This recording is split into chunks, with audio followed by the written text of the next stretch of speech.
to readjust, discuss if we need to, anything that we need. So we'll just do that. Okay. So here we go, Mr. McCroskey. Thank you. Welcome to Crescent City. Glad to have you here. Thank you very much, Mayor. Members of the commission. First off, I'd like to thank you for choosing me, putting me on your short list as an honor. And it's nice to hear the senior advisors say that all the candidates go well all the time. It's going once for that. You want to tell us a little bit about yourself and what's bringing you here to Crescent City? I just live a few miles away on Ormond Beach. It takes me maybe 45 minutes, 50 minutes, somewhat. I live on this end of Ormond Beach. Okay. And this was a unique opportunity to see you advertise for an interim manager. I served my last 3 cities somewhat as an interim manager and interim administrator, and enjoyed that very much. I'm not interested in being a long-term city manager. I've done my share of that, and but I just like to step up and help the city. I'm very familiar with this town. I've spent many years between Renegade and Three Bananas. When my wife let me on a motorcycle. I was going to ask you if you were a motorcycle rider, and you answered that for us. Now I just drive over there. She took my motorcycle, so that's Okay. getting older and wiser, I guess. Anyway, basically, I grew up in Virginia and East Tennessee. Went to school, undergraduate in East Tennessee, and a master's degree from the University of Mississippi on a scholarship. They offered me a scholarship.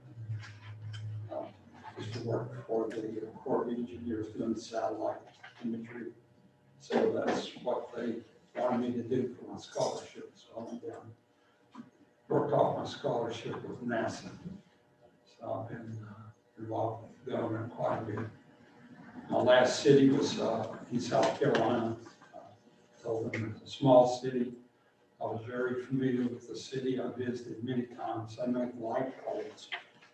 And when I was in the shores, we replaced all the light poles. We developed the light poles from Estill, South Carolina. And I met a lot of friends there, and they asked me to come. I signed a 6-month contract, and that ran out. They still didn't have a manager. I extended another 3 months. I ended up extending 3 more times, 30 days. So it's hard to find a manager, as you know, and everybody's busy, and you advertise, and it's sometimes a 3 or 4 month process. But because I do live in Orland, I can start first of the month. I read somewhere you wanted a manager by April the 1st. I don't know if that was something I read. Anyway, like I say, I'm available April 1st to start. And wanted a service manager for 30, 40, 60 days. I have no problem stepping out when a new person comes in.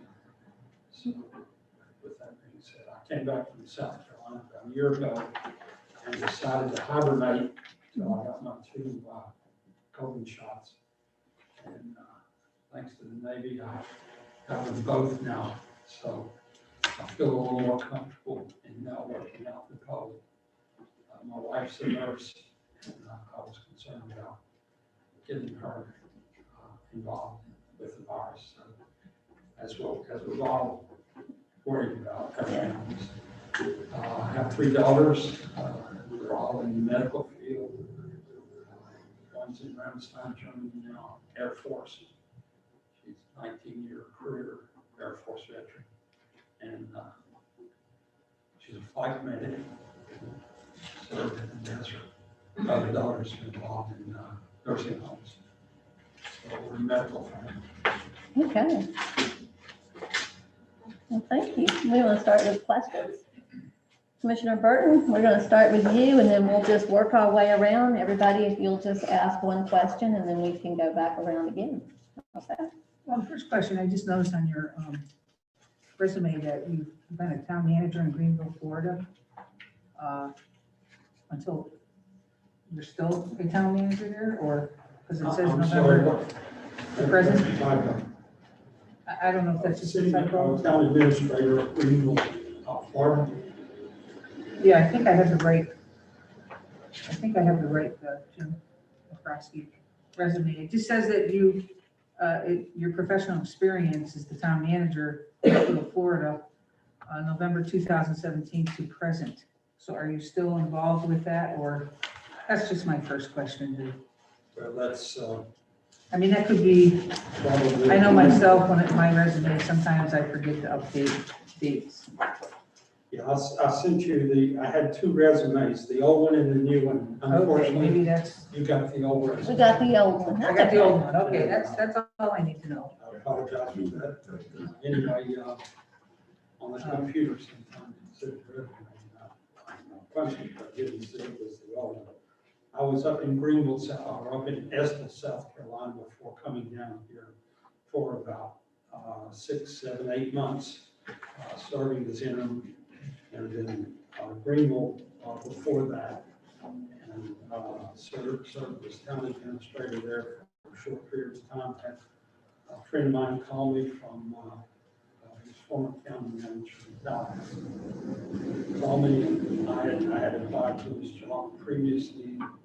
They asked me if I'd like to come back to be interim, and they had some issues.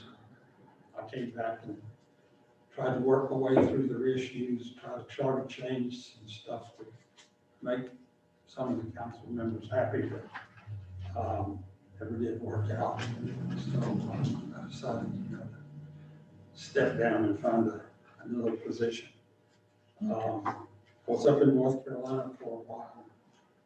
That was somewhat of an interim position. I wasn't really the town administrator. The mayor was a strong mayor. So I was kind of an administrative assistant to the mayor. That didn't really work out well.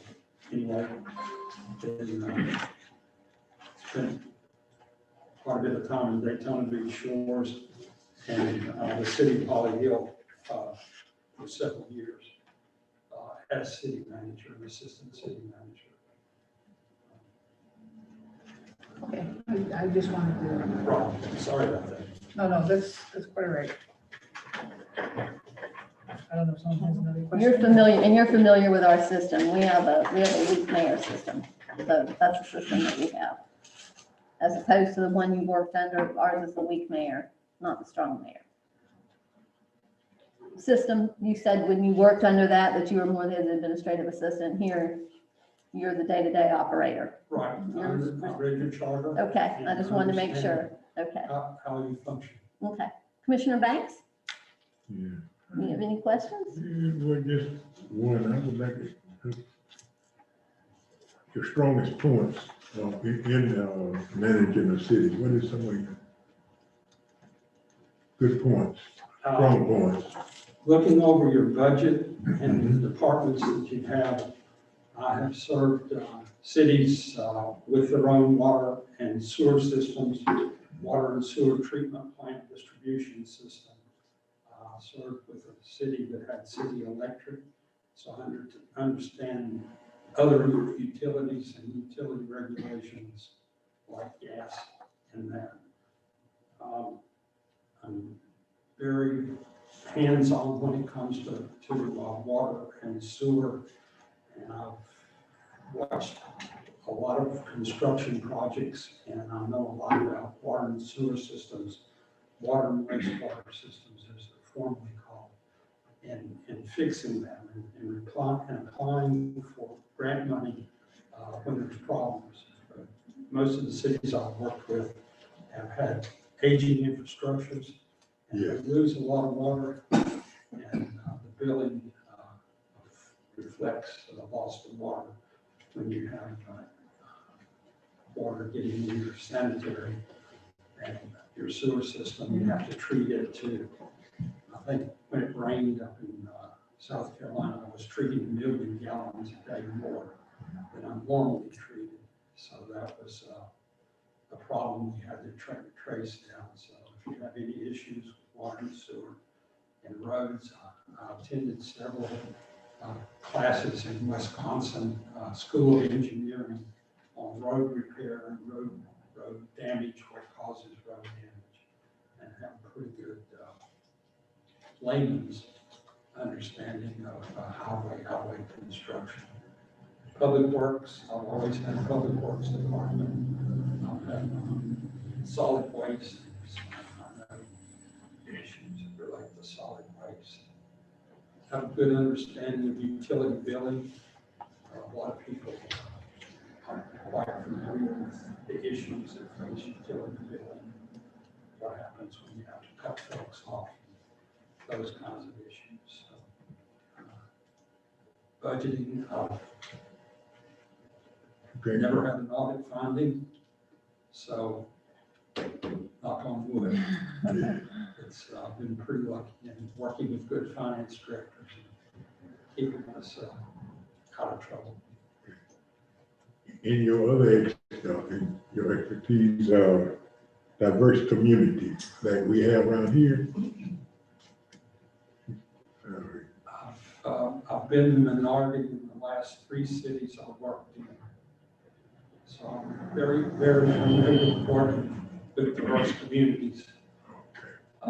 Greenville's the home place of Ray Charles. And we enjoyed using his history to attract tourists. But the last 3 cities I've worked in, I've been the minority in that city. Not that that gives me any intelligence over anybody else, but it does give me some insight that maybe people that haven't worked in communities of mixed communities wouldn't understand. All folks don't think alike. Okay. That's so true. Commissioner West?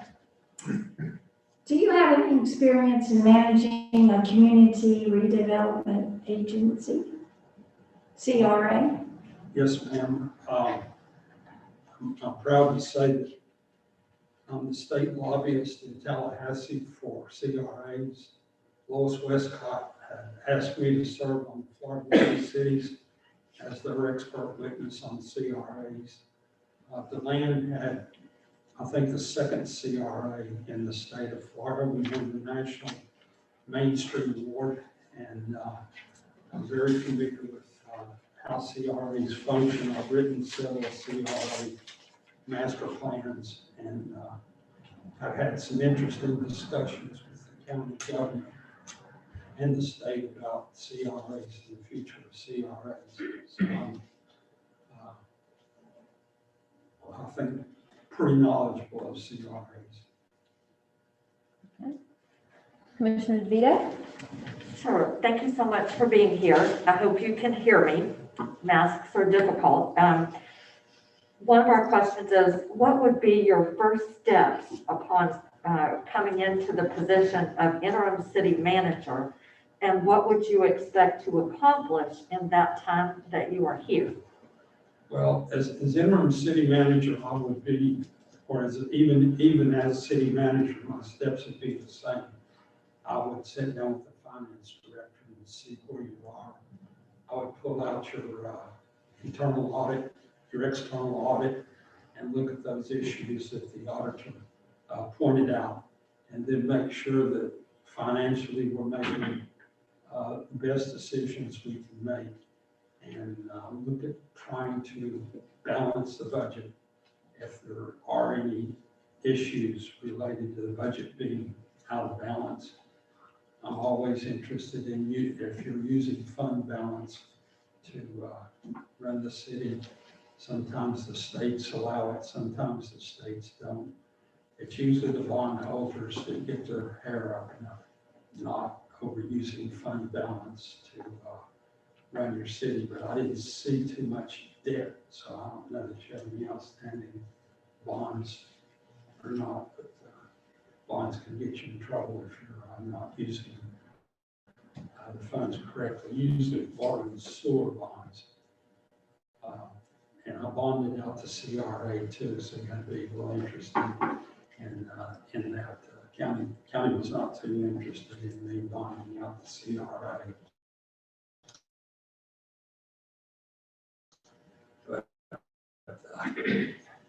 we put the money in the bank.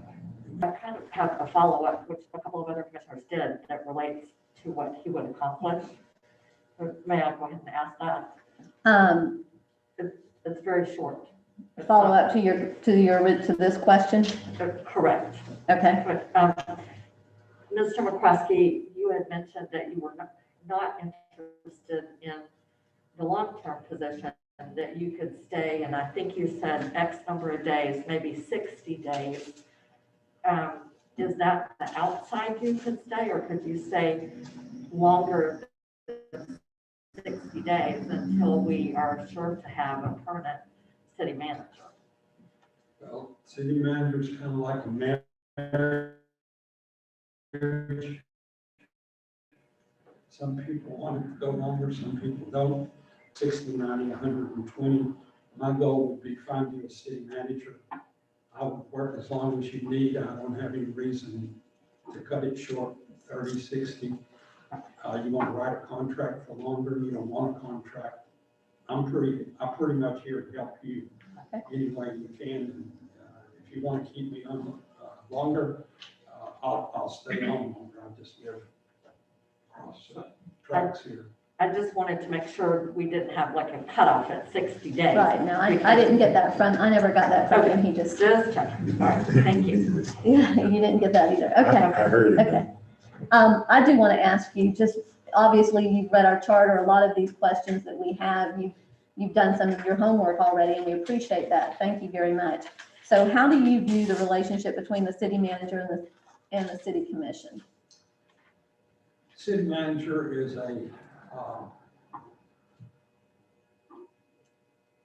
not a policy maker. Policies made by the mayor and the commission, and I try to follow the policy. One of my first city managers told me, "It's not your city, so don't think it is." That's one of the problems we get into as city managers, is we start getting a hold of issues like it's our city, it's your city, and I work at your direction. Every city has a different way of doing things. Some like to come in and meet with the manager one-on-one. Some like to not meet with the manager, want to do it all in open meetings. First issues would be meet with each one of the members of the commission that want to, and get the idea of what you see the city needs and what you think the manager should focus on. If I have 5 of the same answers, I have no problem. If I have 5 separate answers, we'll have to have some open meetings and you tell me which way to go. But I don't think that would be an issue here. You have a pretty good reputation. Okay. Okay, thank you. Commissioner Burton? Okay, you said, your first steps upon assuming the position, basically is to go through the budget and just try to understand that that's all cohesive and in control and all of that kind of stuff. If you kind of look at Crescent City right now, we do have some other things kind of needed here in Crescent City. We do have our financial director that is going to retire, so we need a new financial director. We need a city clerk, our assistant Deb is leaving. How comfortable are you to come on in and start hiring for new positions that are going to be coming open very quickly here? How comfortable are you with that as an interim city manager, comfortable doing that? I have no problem at all, hitting the bricks running. Because you're gonna have to run. You really are. I can. She give didn't you mean run references. away. You just are gonna have to hit it. I can give you some city commissioners that said I ran too fast. But I understand a large load in getting things on board and advertising. I use the International City Managers Association website to get some quick up. A lot of people applying. And any place that you wish, the News Journal or Orlando Sentinel, doesn't matter. But hiring and getting them interviewed, and then as your charter requires, setting up something like we have here for you to talk to each one of them and kind of recommend who you'd like. If you don't want to do that, I'll be more than glad just to go ahead and make the decision, but it sounds like that the decision on hiring and dismissing employees is yours. I make recommendations with the city charter, so it's your final choice on that. So it's just according to how many meetings you want as to how fast I can function, but I'll want one of those folks by you, so you're comfortable with them. And then we could have executive session if you want to discuss issues about that, providing the city attorney is comfortable with that. Okay, thank you. Commissioner Banks, you, No, it's good, very good, and you got the right kind of man there. okay. Commissioner West. I think this is unfair. If you say what our city's greatest strengths and weaknesses are, you probably don't even know. Yeah, some of these are not So- applicable, but. Right. What kind of skills do you think you have that might walk as you walk in to make yourself successful with a relationship with the city? Well, I think I have a pretty good track record in the area of economic development. Also have a real estate broker's license in 2 states, and I've done a lot of economic development over the years. City of DeLand, I think we were pretty successful. When I say we, it's a joint effort. When we bring in new industry, when we bring in new people, sometimes we have to incentivize the business, but you're having some downside in every city, and you have quite a few businesses that maybe are waiting for the virus to be over, to open back up. But I've had pretty good success in coming up with programs to try to get those buildings leased up and get those folks putting some kind of business back in. So I think if you have a business plan, and I heard the mayor talking earlier about some of the things that she seemed to be interested in economic development, industrial development, and that. You need some good paying jobs. Right now, it seems like there's a heavy burden on the fern industry. And knowing the fern industry well, I know that most people are going to Costa Rica and those places where they don't have to pay a lot of money. And that's been a tax on the fern industry for years. Being from the land, I understand the fern industry very well because You're close to us, yes. Pardon? I said the land is close to us in North Volusia County and particularly South Putnam County, we're the fern capital of the world, we think. But then Costa Rica took over. Because many of the fern growers had a financial settlement with Monsanto. I was gonna say, and then the things they have to put on fern, there's a different one, poison every month. And then the government walked in and said you can't use, was it DEET? That was so so effective. I'm not sure if it was deep, but it was one of them that was so good, but it was caustic to people. So they eliminated that, but Costa Rica doesn't have those inhibitions for their industry, so we can't even compete with them.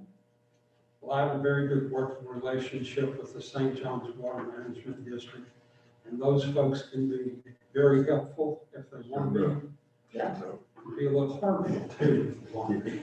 But I've always found them to be reasonable to work with, and they're just right up the street here. So the issues with the groundwater and getting groundwater for the ferns, those are always issues that you have to fight the DEP on. Yes. And different things, but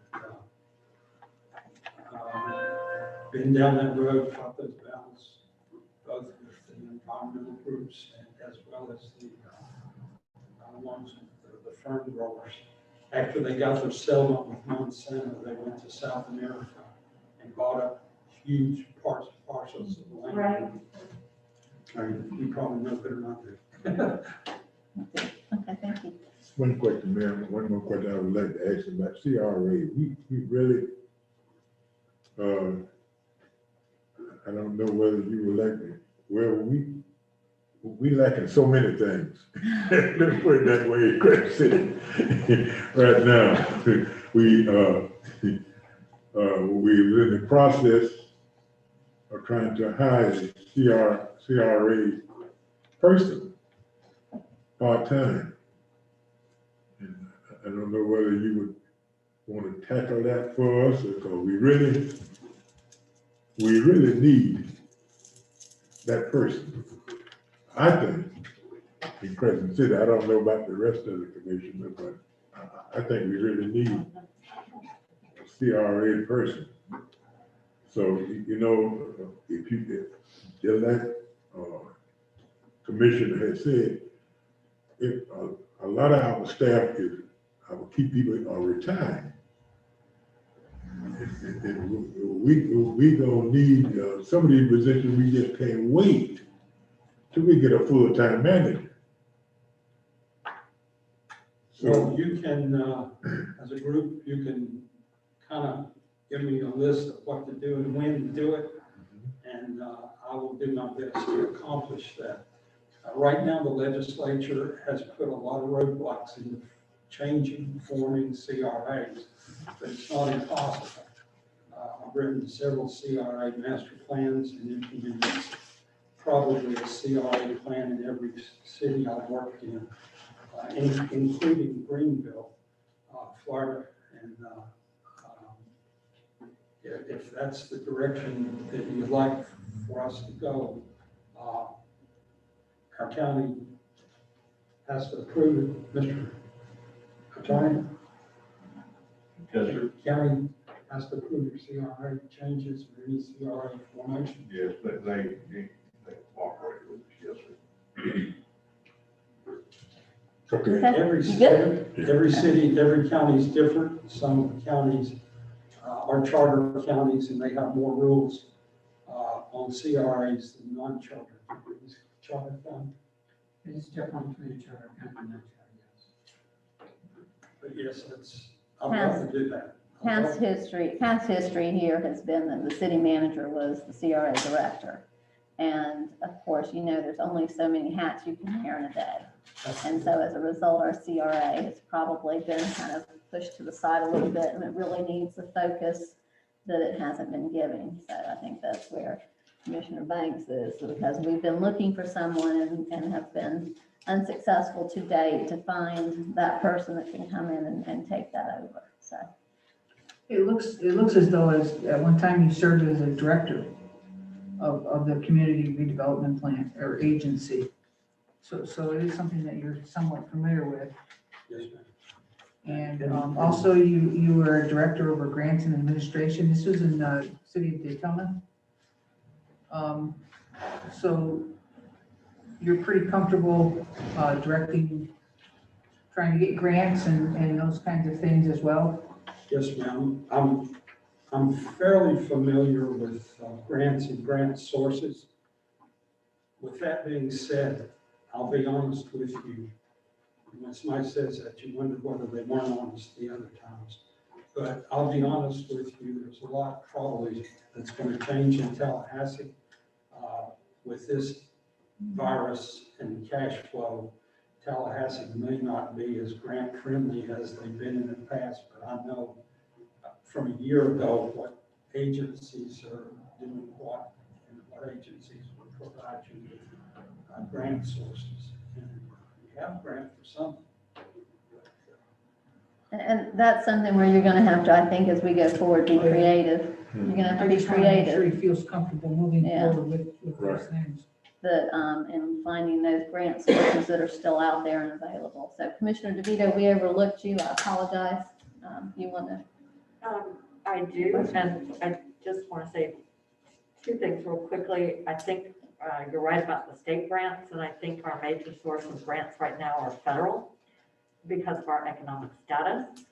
But the question I wanted to ask you, and thank you, Commissioner West, for not asking it, since you know our area, what do you see as Crescent City's greatest strength and weakness, and particularly, how would you compare us with Holly Hill or Greenville, where you've been in terms of our strengths and weaknesses?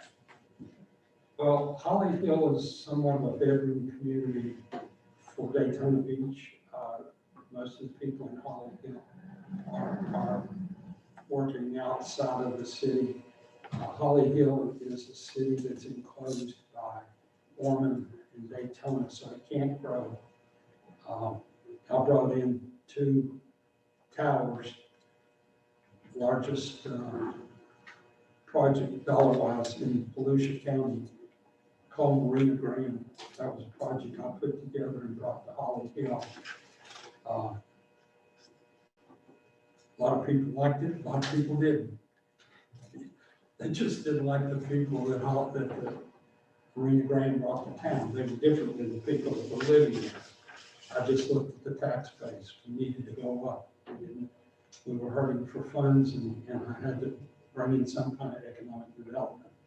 But economic development's a touchy subject because sometimes it rubs local folks wrong if you're bringing in jobs that pay more than their people are making.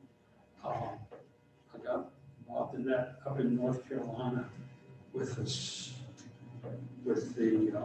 Christmas tree people. They didn't want people making more than minimum wage, and I was bringing in a company that was going to pay $17, $18 an hour start, and caught a lot of heat on that. So I never know what a community wants. To be honest with you.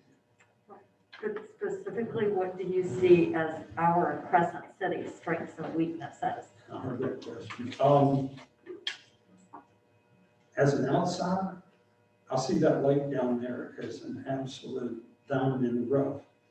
You all lived here all your life, you may have a different opinion about that lake, but Mount Doris turned their lake into something unbelievable. These people come flying in from Aliquot, one of the nice flying communities, and land on the lake. You go right up and get their dinner or get something to eat. And that seems to be a great, and what they call an easy lift. You look at your existing folks that are in business and you think, what would help bring those folks more money? And it seems like tourism would get some of your vacant buildings occupied. A vacant building is worth 5 times more than a new building because you have water and sewer out in front of it, you have a road out in front of it, and you have police and fire hired to take care of those buildings. So they're double when they're built, when they're redeveloped. You get a double shot on your economy. Whereas a new building, yeah, that's great, new people, new investment, but getting your vacant buildings occupied is in my opinion, and I'm no economist, is a good focus. Bringing in maybe something with the lake, some of the airplanes, I don't know if they can land or not. Like the people that put in the Spruce Creek fly-in, they thought it would be a great idea, but all the folks that live on the other end of the airport, went too crazy. They didn't like John Travolta? We asked John Salute, Right. they asked him to move to Ocala. Yeah. Thank you. Okay. Thank you very much. Do we have any other questions? Okay. Okay. We've got, have you ever, I do want to ask you this, I mean, because we've got some other issues here in town, and some of it's some of our blight, and some of it's just kind of cleaning some things up around town. So what's your experience and with doing that? And I've worked in cities where the blight was of a higher percentage than I could ever do anything about. Sometimes you pray and pray and pray, and the answer is no. And I oftentimes look at issues that need to be fixed, and I say, it's going to take a lot of money and it's going to be a lot of resistance. Now, with that being said, I'm not a pessimist. I'll do everything I can that if we have a CRA or something like that with funds to rehab, you can fix a lot of those houses up. Some of the worst problems, of course, are foreclosures, and nobody wants to fool with the foreclosure, because once it goes into foreclosure, if a bank does not execute its mortgage, they don't take it over. So what happens is you have a house or a building just sitting there gathering code enforcement fines.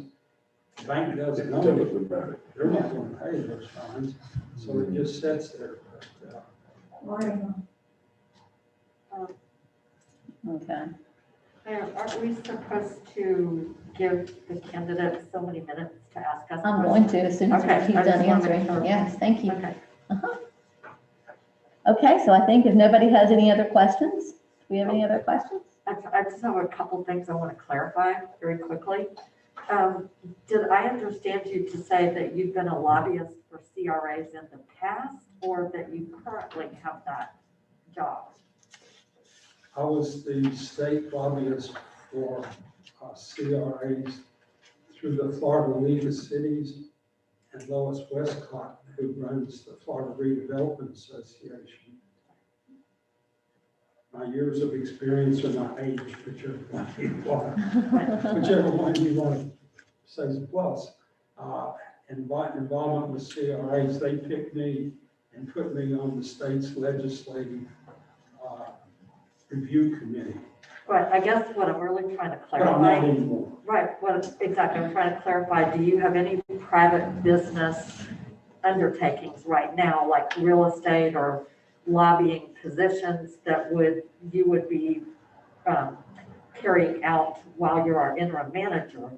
And so do you, in other words, do you have any other obligations that would create, a time conflict or a conflict of interest? I own a Florida real estate company, but I have a real estate broker that works for me. I wouldn't be trying to list houses in this town or this county or working, doing other things other than this. I don't know if So you're the that- principal, but you have a broker? Are you the principal in the company? Yes, I'm the principal. But you have a One of those broker, rare okay. companies that I own the company, but I'm a Right. sales associate, Okay, not a broker. Right. okay, so he's a principal. Right, and you're not the only person that I would ask this when you have people who want to be an interim and they may have their own companies. I just think it's important for us to, have that understanding. So thank you very much for Yes, that. ma'am. Thank you. Okay, so now it's your turn. Do you have any questions for us? I'm available. If you have other questions, I'll be glad to come back. I certainly consider it an honor to work for this town. I've loved it for many years. Like I say, we came over here twice a month. The motorcycle, for boys' night, that's what my wife calls it. And the three Germanas and take my RV down to my Renegades once every 4 or 5 months. I haven't in a while. I've been staying home. But great area, love it. Central Florida is a nice, quiet area. And any consideration, I would appreciate. You have other people, I'll look the resumes over, so you have some good choices. Okay, well, thank you so much for traveling here today. You're welcome to stay, or, you know, if you want. I'm hoping that this afternoon that we can deliberate and make some decisions. So you're welcome to stay, or if you just want us to contact you, it's your choice. Or should you decide to offer it to me, you can, I'll be on my cell phone. Okay?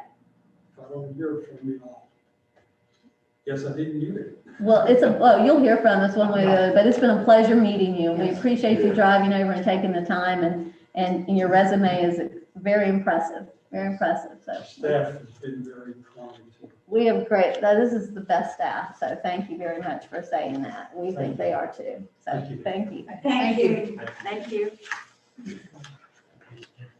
Okay, we want to take 5 minutes and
And? Okay, are you ready? Mr. Sossaman, thank you. Is that how you pronounce your name? I want to make sure we have it correct. Okay, and we just, everybody want to remind you, please make sure you speak into your microphones. Our candidates as well. I know it's difficult with these masks, but we're trying to do the best we can. So you want to tell us just a little bit about yourself and welcome. He drove in today from South Carolina just to be here on such short notice, and we greatly appreciate that. I appreciate you having me and appreciate your hospitality. I got a call from Michael yesterday and had to be at home in Myrtle Beach, South Carolina, which is where I reside. I'm not working as a city county manager or as a consultant to some private sector businesses. But it's not a bad fight. I grew up in both Carolinas, I guess. I was born in a small town of Mount Pleasant, North Carolina, not South Carolina, years ago. And it's a town of about 12 to 1,500 population. It's located about 35 miles or so outside of Charlotte, which is a large city. I actually attended local schools there. Went to college at the University of North Carolina, Charlotte for my undergrad, and also got my master's in urban planning and development at the university. Postgraduate work, I went to the University of North Carolina at Chapel Hill through their Institute of Government, which concentrates on teaching wannabe city county managers how to be city county managers, if that makes sense.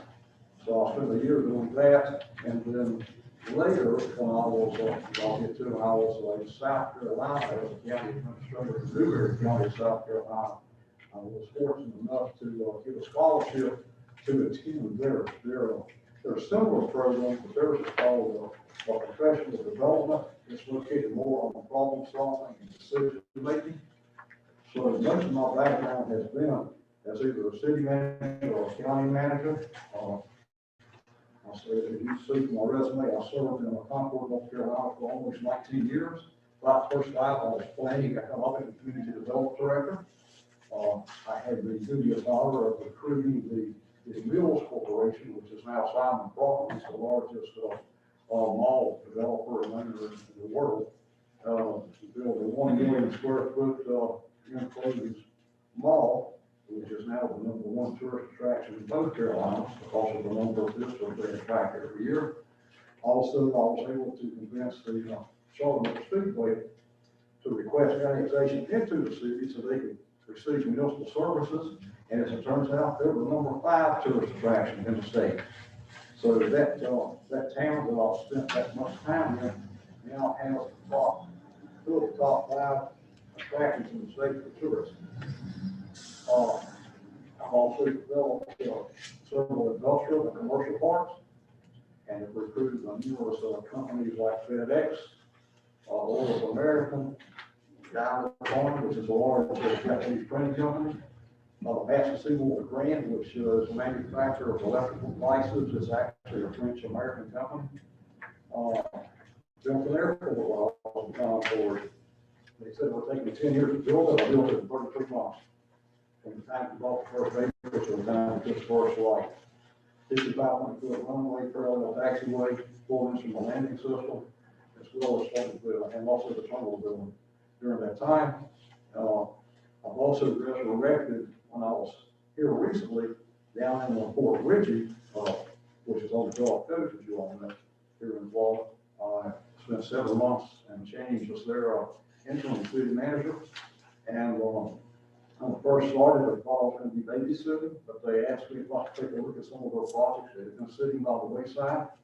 One of them was their waterfront overlay district, and I was able to resurrect it and get it cranked back up, and also their channel dredging project, which they had done up again and on again for about 10 years. So right now, I finished up in late January, my tenure there, and so now I have that interim situation, looking for another way to occupy my time to help the city or county out, either as an interim or else full time. And of course, there's other things there from different ones. South Carolina, I was a county administrator for about 3 years. And when I first got out of grad school, I had one of those unusual situations because I had 3 counties that we represented in eastern North Carolina, Halifax, Northampton, and Hooker County, right on the Virginia line. And there I was in charge of securing grants to build public housing, senior housing, as well as to do economic development and community development of block grant programs. So that's kind of a thumbnail sketch of who I am and what I've done. Okay, thank Wow. you.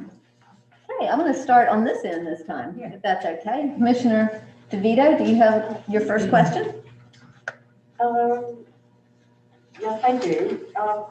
So you obviously have a lot of capabilities. You've done a lot of big things. How would you translate those skills to a very small city like Crescent City that has a 4-person front office staff and quite a few vacancies? Probably much in the same way I approached Fort Ritchie, Florida. Fort Ritchie sometimes is confused with Newport Ritchie. Newport Ritchie is about 15,000 plus. Fort Ritchie is, I think, just under 4,000. I remember like 3,800, so it's relatively the same. There, the budget was larger because I think here your budget's somewhere between 4.4 and 4.5 million. The budget lower, and the one there, the reason it was larger was because of the large CRA project they had. The CRA, the Community Redevelopment Agency, actually the boundaries of it is unusual. It was coterminous with the corporate boundaries. So if you take a look at the city limits, the CRA, which meant essentially under state law that the entire city was in need of redevelopment. So I approached it from that perspective. We have a staff of about 50 people, police and fire, the largest entities of public works, water and sewer. So I was able to work directly with the department heads. When I got there, actually they had no finance director and had not had one for over 18 months.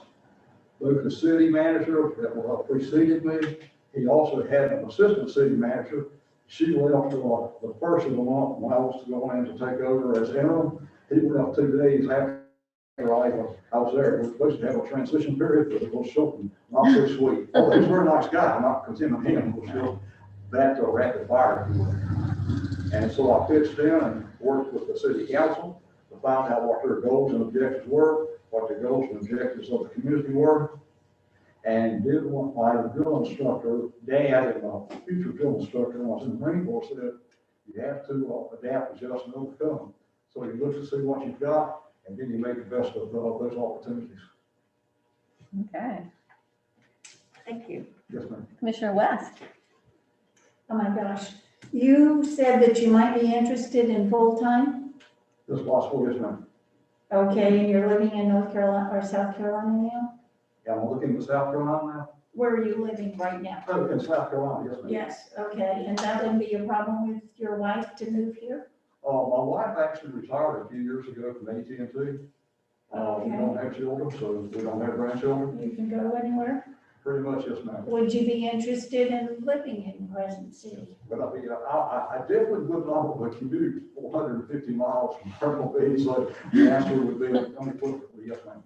All right, thank you. Okay. Commissioner Banks? Yeah, I got one question. I asked you this one now. Well, you know, I know a little bit about Fort Ritchie.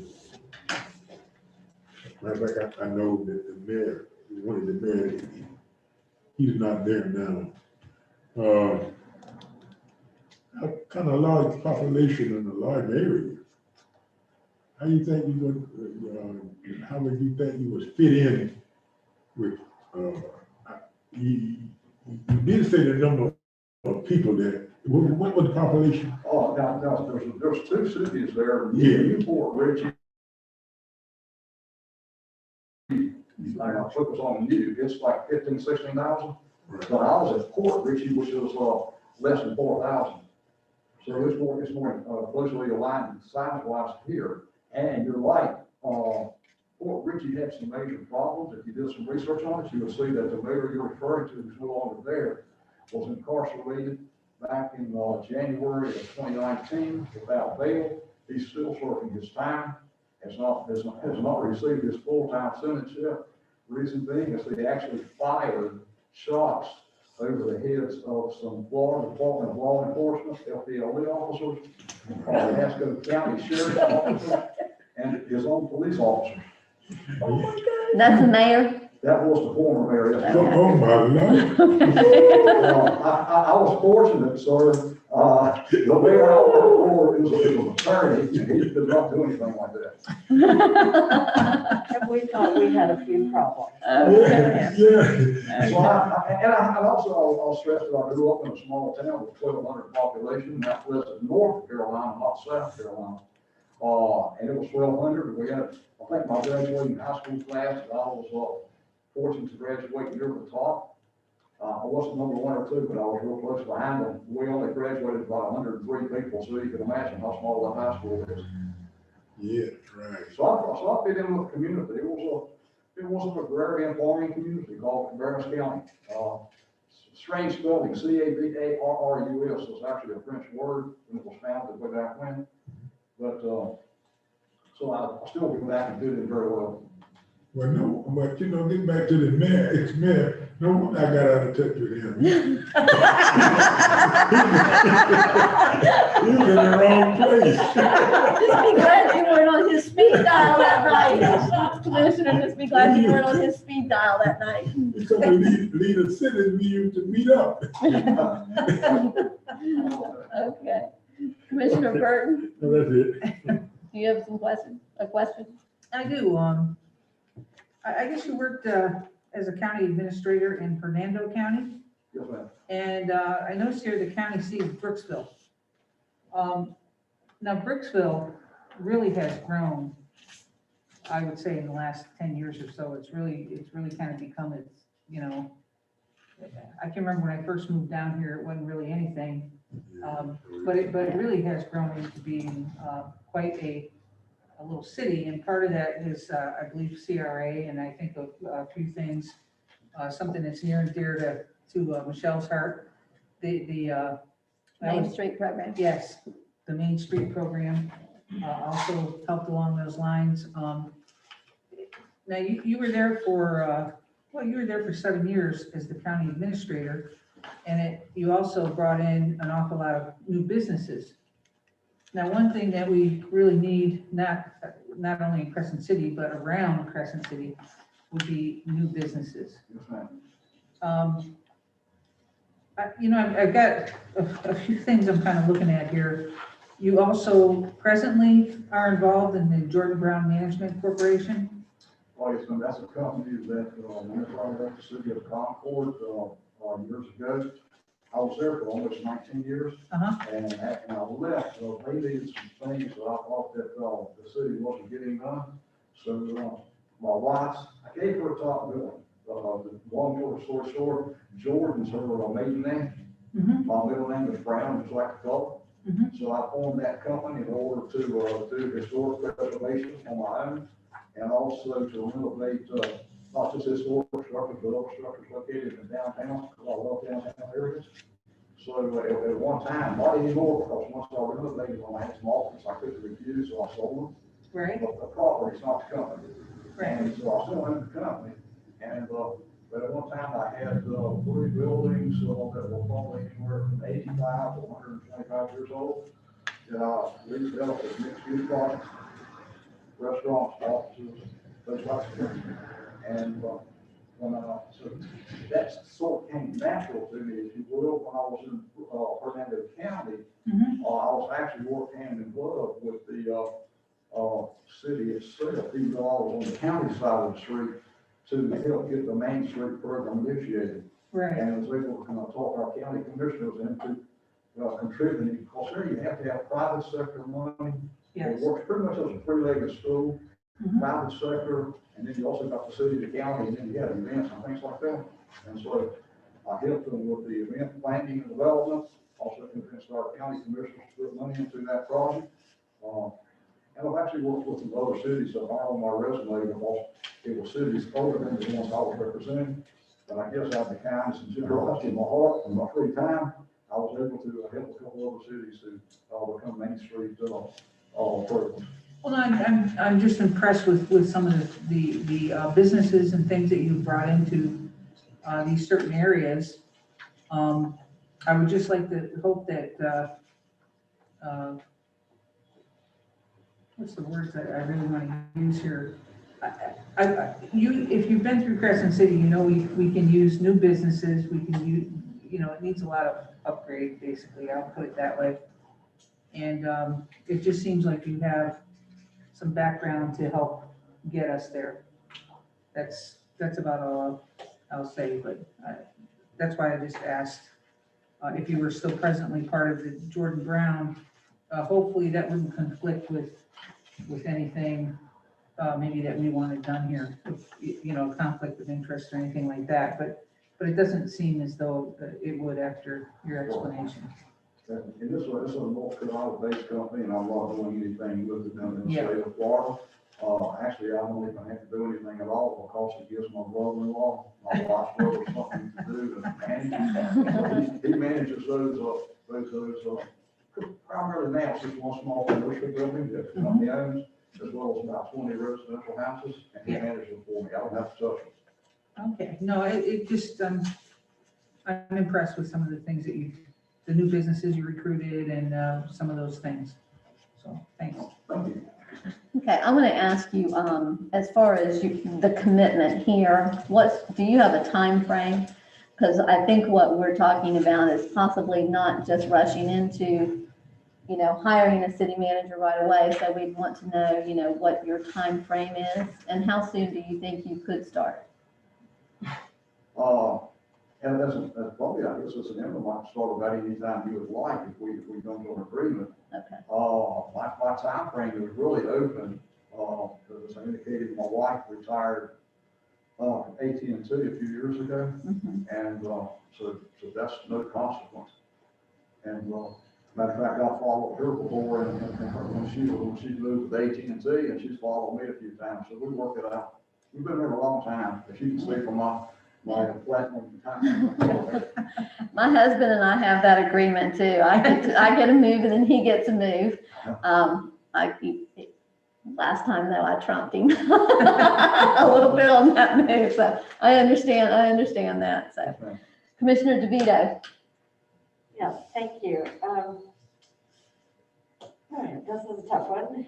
Not a tough question, just tough to choose a question because you've given us a lot of information. Thank you. Again, I know you haven't been very long in Crescent City, and if you want me to ask a different question, just let me know. But from what you see, what would you consider to be our city's strengths and our city's weaknesses? It's hard for me to say right now, but well, size is definitely not in your favor in one way. It's your geographic size, if you will. When you start looking to develop different types of businesses, they need some place. Some of them want to be in an industrial park, a business park environment. Some like what's called a greenfield. There's absolutely nothing there. You have to be prepared if you're going to try to attract some clean industry, which creates great jobs. And that's what I did in Hernando County a lot of them, because the fortunate thing there was, since I had built an airport in my past prior to them, they had a WW2 airport that was crumbling somewhat, if you will. It had not been maintained. So while I was there, I realized that in order for them to attract industry, they needed to give that airport better curb appeal. The instrument landing system was pretty much the front. You can only repair stuff that's 30 years old so much because the parts aren't available anymore. So I was able to secure grants from the federal government, state government to replace that. So I will start trying to look at what you have and then use that to our best advantage. If somebody's doing an economic developer or recruiter, if you will, they have to be prepared to make cold calls. I've never been, going back to my high school days, and so I was drafted to get sponsors for our yearbook during my junior and senior year, which we were a small town in a fairly large county. And so I didn't hesitate to go over to the larger city and sell spaces in our yearbook. And it was all about cold calling, knocking on the door. And so that's what I've been accustomed to over the years for economic development. That if you don't ask, you don't know. And I found out lots of times, it probably wasn't happening in Crescent City. When I was in Concord, North Carolina, a lot of them confused Concord with a city that was much smaller and had less to offer, called Conover, that was close to the west. And I always had to go through that learning process to let them know that I was talking about Concord, not Conover. Your proximity to major roadways, you're simply located here in this northern part of Florida, if you will. So, you're like 80 some odd miles, something like that, from Jacksonville. Yes. 86. There are things that you could get that might lend themselves well to import export. Because you've got, seaports, you've got an airport. So I was trying to look at those type things that are more easier to ship, if you will. One of the drawbacks the state of Florida has, if you get too far south, you're doing what's called deadheading, the transfer trucks. That's not good because that raises the cost of transportation, which raises the cost of the finished product. So what I would do is look at things in South Carolina, for example. I saw that some 50 or 60 miles away from the BMW plant that's in Spartanburg, Greer, South Carolina, anywhere from 50 to 100 miles away, you've got plants that manufacture parts that go on those vehicles. So while you're not manufacturing the entire vehicle, you're value adding to that process by manufacturing the parts that you can transfer to them. Okay. So I'll try to push the best. So, I'm sorry, it Wait, just, that was, you said our weakness, I guess, you feel like you covered what our strengths were? Yeah, I think strength probably more so than anything else is going to be your location. Hopefully there's a good workforce here, not just inside the city, obviously, but also within an easy driving distance. A weakness would be that drawback in terms of the size. And maybe somebody would misinterpret that size as too much of a weakness in terms of, for instance, if you were trying to recruit a company and they wanted to locate either inside the corporate limits or just outside, and they looked at the mayor and said, well, Mayor Myers, we need water and sewer, can you get us that? Or is it there? And you said, no, it's not there, but trust me, it will be there when you guys get your plan up and running. They're not going to trust you. Not that they have anything personal. Right, But I they've done understand. that really too many times. I've had them tell me that, if you build it, we will come. When I was recruiting Concord Bill Small, I was up against Duke Energy to provide electricity because the city of Concord not only provide water and sewer, but we also had our own electric system. I built some generation as well as water distribution and service lines, and I was able to convince them to sign on with the city of Concord to buy their electricity direct from us. We bought wholesale from Duke as well as generate some of our own. So that gave us a better profit margin, if you will, for added value to our other economic development opportunities. Okay, thank you.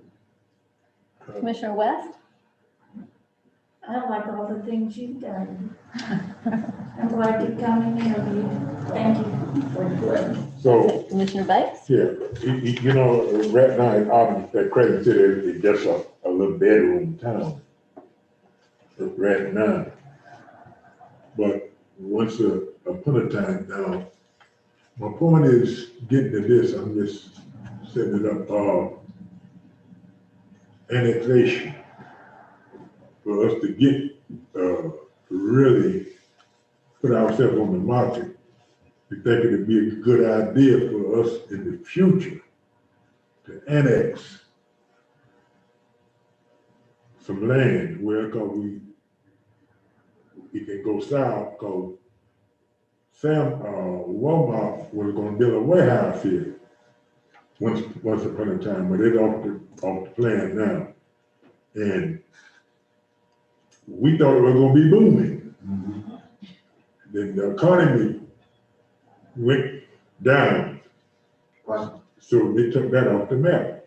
And one of the first things, you're right, they asked us, they came in this city and asked us, would we be willing to work with them? In other words, they were gonna pay for everything and give us a place to put the tower in, supply them with water. So do you think there would be hope in Crescent City if we would annex? That would help out to have some available land that they can be developed, yes, sir, without a doubt. I actually did that in Newberry County, South Carolina. There, the county had 45,000, over less than 50,000 population. But they had started building their own industrial park on I-26 that runs from Columbia, South Carolina, the state capital, over to Greenville, Spartanburg area and on beyond. But they hadn't done anything to it. It lacked curb appeal. It's like you build a house and you walk away from it and come back 5 years later and know it's going to start to look the same, right? That's what happened there. And so I had to convince the commissioners to spend some money, to make some money. And so we sped it up, gave curb appeal, and I was able to, at that time, I found out that, some of the American companies were moving offshore because of taxation. And some of them were actually buying our Irish companies over in Ireland. Caterpillar was one of them. And I found out that there were some civil discord over there. I guess that's the politically correct way to put it. That was causing some consternation. So I was able to convince Caterpillar to rethink their process of moving offshore, but to move that Irish company to a vacant 500 and some thousand square foot building that was in that industrial park that looked like it looked like the Dickens. It was no longer attractive, but they came in, they renovated it. At the same time, we were able to, I started the process to get another company, Samsung, Japanese company, to come. They came initially and were building washing machines and dryers and refrigerators, if I'm not mistaken. And today they have transformed because of the market. They're building those products somewhere else, but because of that location on the interstate, they're now building other products that go into their washers and dryers and refrigerators and television, the electronic parts of it, which, is actually, in some respects, paying a higher wage than what the other products are paying. So those things, you're absolutely on the right target. If you've got the land and to provide the water and the sewer, and then get a gas company, electric company, whatever, to provide the other facilities, Yes. then it could be in business. Just a matter of marketing them. We got the gas and we got the water, but we don't have the land within the corporate limits of Crescent City. We really don't have a great portion of land within our corporate city. I think we might have in one spot 5 acres, might. And what we've been showcasing and trying to get rid of, we can't seem to get nothing to somebody to come by here. That corner right across there. In that acreage also, excuse me, we were offering reduced taxes for a few years to incentivize some company to come, and I don't know, I haven't heard that in a long time. Is that still there, Jeff? I don't know what, where, all sorts of stock after that. Okay. And I haven't heard that. I really don't know how far he's got, not very far. We just haven't marketed that. We just really haven't marketed that corner. And that belongs to the city. Right. That's a corner that says, city property. But that's not the land I was talking about, it's out on 308. Oh, okay. It's 5 acres out there that was given, Union Avenue and 308 is an easy off of 17. But that's a whole different, if you get here, we'll talk about it. Okay, Commissioner Burton. I'm good. I kind of like I said, I really kind of like what he's done in the other areas that he's been an administrator in. So, yeah, I'm done. Okay. Probably one of the questions that is a concern of mine because, like you said, if you build it, they will come. But from our planning and zoning standpoint, I don't know that we're really prepared. And as a city manager, you wear many hats. And so that would be, how do you feel about, that would be part of it, is going in and starting to look at some of our ordinances, our planning and zoning ordinances, to make sure, because we don't want to be in a situation where we're found and we're not ready. Right. Because, there's smart growth. And it sounds to me from what you've done is, that's been very important in the communities you've worked in, is the smart growth. So talk to me a little bit about that, if you would. You would have to take a definite look at your planning and zoning ordinances, subdivision regulations. I know when I was out in the lobby, I saw some house plans from different people online calling names, somebody could commit on memory, but, so it looks like somebody's doing that type of work already.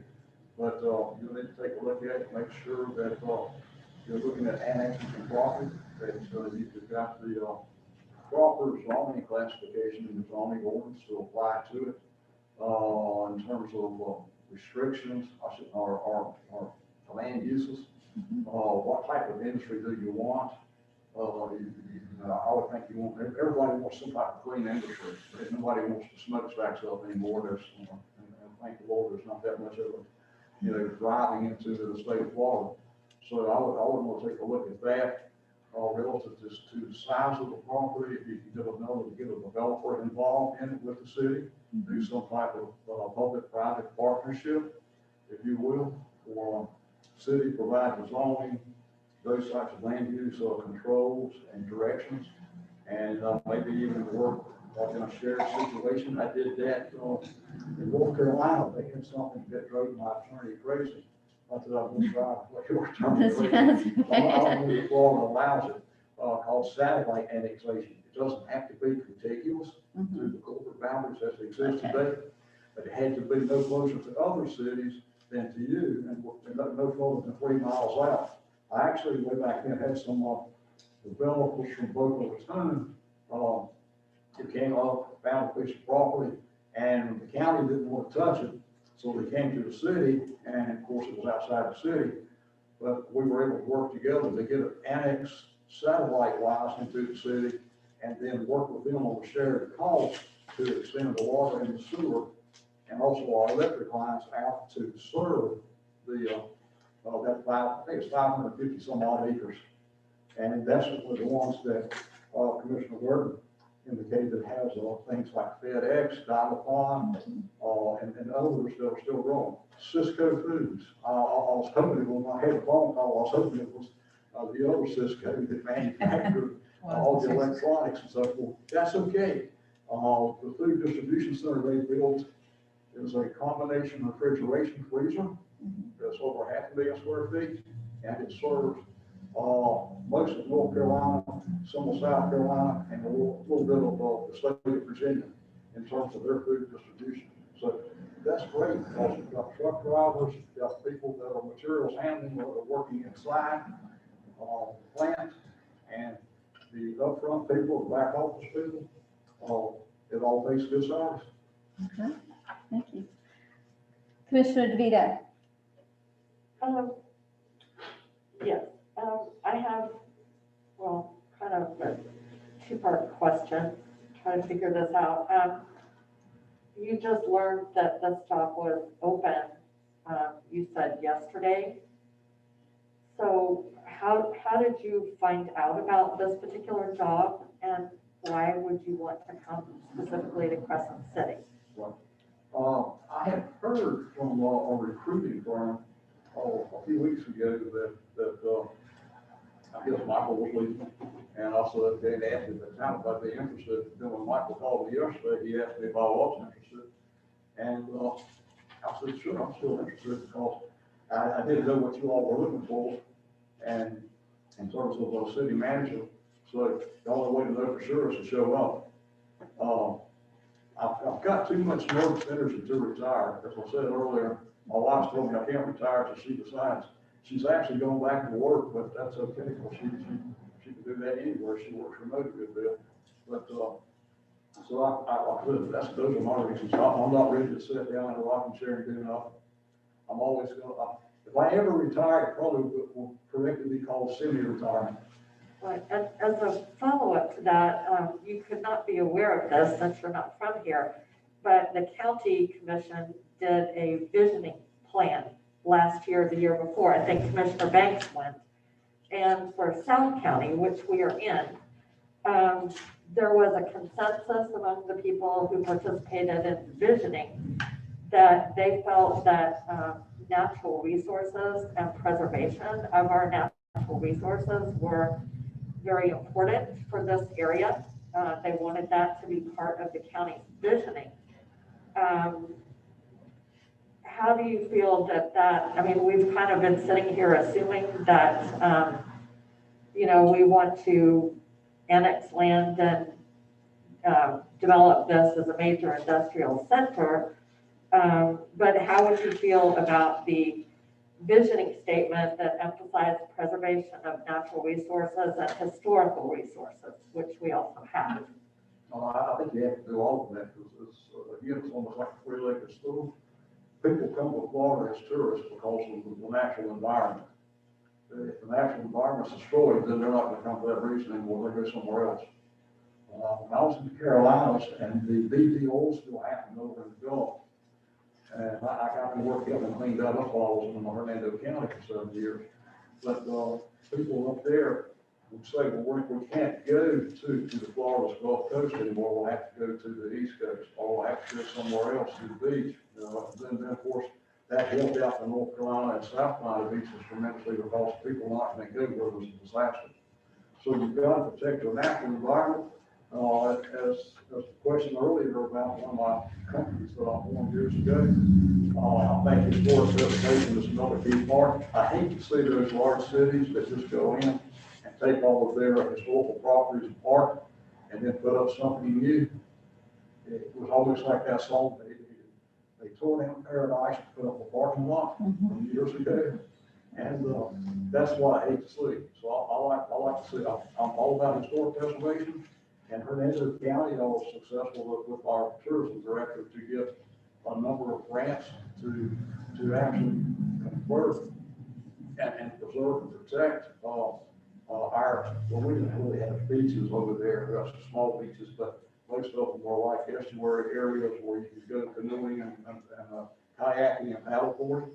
So on the Weeki Wachee River and some of the others. So that's what we try to enhance. It's a place where actually one of our guidelines were, and for marketing was where angels come to play. Okay, thank you. Commissioner West, are you? I'm good. You're good? I'm good. I'm good. Commissioner Burton? Okay, I'm good. Now we're going to hand it over to you. And so what questions do you have of us? Is there anything? I know this was short notice, and in fairness to Mr. Salzman, Collins sent over his resume to us and basically said that, you know, somebody that we should probably reach out to. And so Michael yesterday did, and we just appreciate you doing this on such short notice. And we're asking you, I know, some pretty difficult questions. I never picked up that you wanted to turn us into an industrial park. It's just what you've done in the past. And, you know, and you're to be commended for everything you've done for those communities that it shows on your resume. So anyway, with that, I'm going to leave it up to you. And what questions do you have of us? First, I'll chastise Michael, because he had called me at some point in time. He didn't know.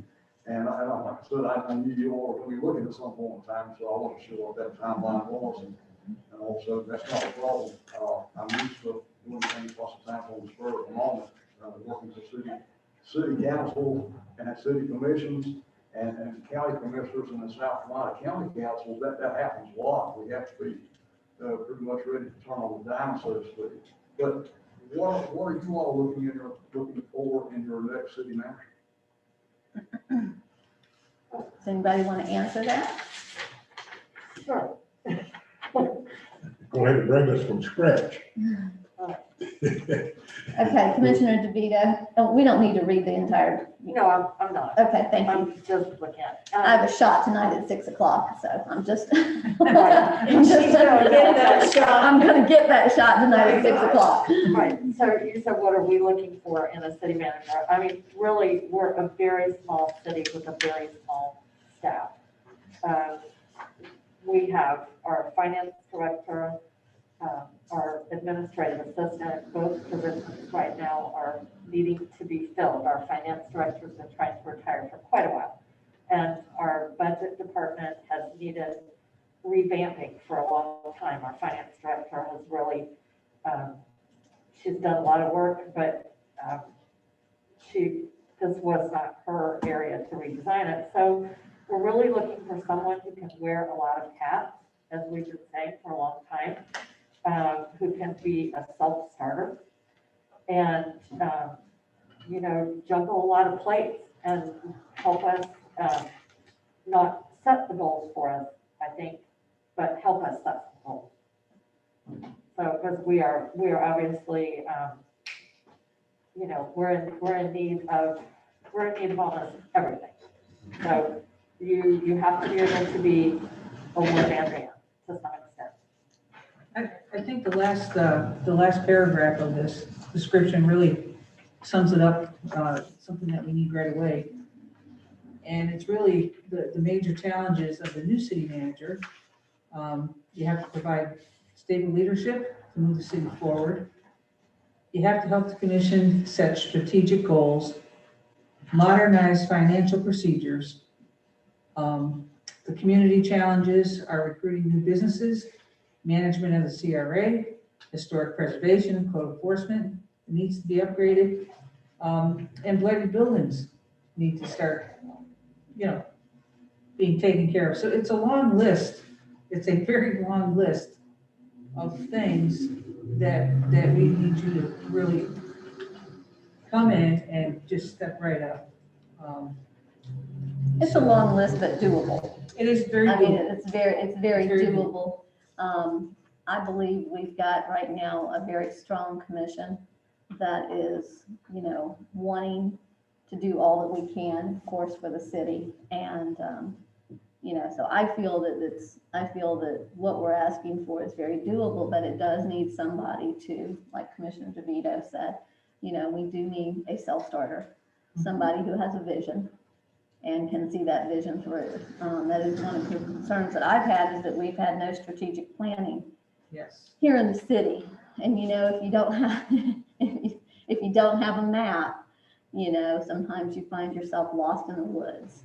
And right now we're just, I think, trying to get ourselves out of that. And so, Commissioner West, do you have? I just want to say that we are, Commissioner Banks and myself have been here a long time. This is probably one of the weakest moments I've seen our city in, not because of the commission, but because we're changing over so many of our people that have strategic jobs. And we'll need somebody to walk in and just kind of take over. So that might, I don't want it to be frightening. I don't want you to think that all the jobs that we just mentioned have to be done in the first 6 weeks. We know better than that. But we want them worked on eventually, Come in and let's do the first things first, get things on the ground and going. And you have good people in the town to work with. Cities and counties in my mind's eye are always works in progress. You're never finished. That's why we have boards and commissioners and council and managers, because there's always things to do. And once you get one, it's just a similar situation that Fort Ritchie had. They have not had a finance director when I went there for 19 months. And as a matter of fact, the reason was because the young lady who was the finance director had some heart problems, and she has since passed away since departure, unfortunately. And they also had not had a HR manager or director for about the same time frame. And then the city manager and the assistant manager decided to leave within 2 weeks of each other. So it looks like a train wreck, so to speak. But like you say, it's a doable list. It's just a matter of, I hate to sound like I'm anti-University of Florida, but in order to get to the Gators, you gotta drain the swamp. Well, be careful. Be careful, you got a lot of gators in this room.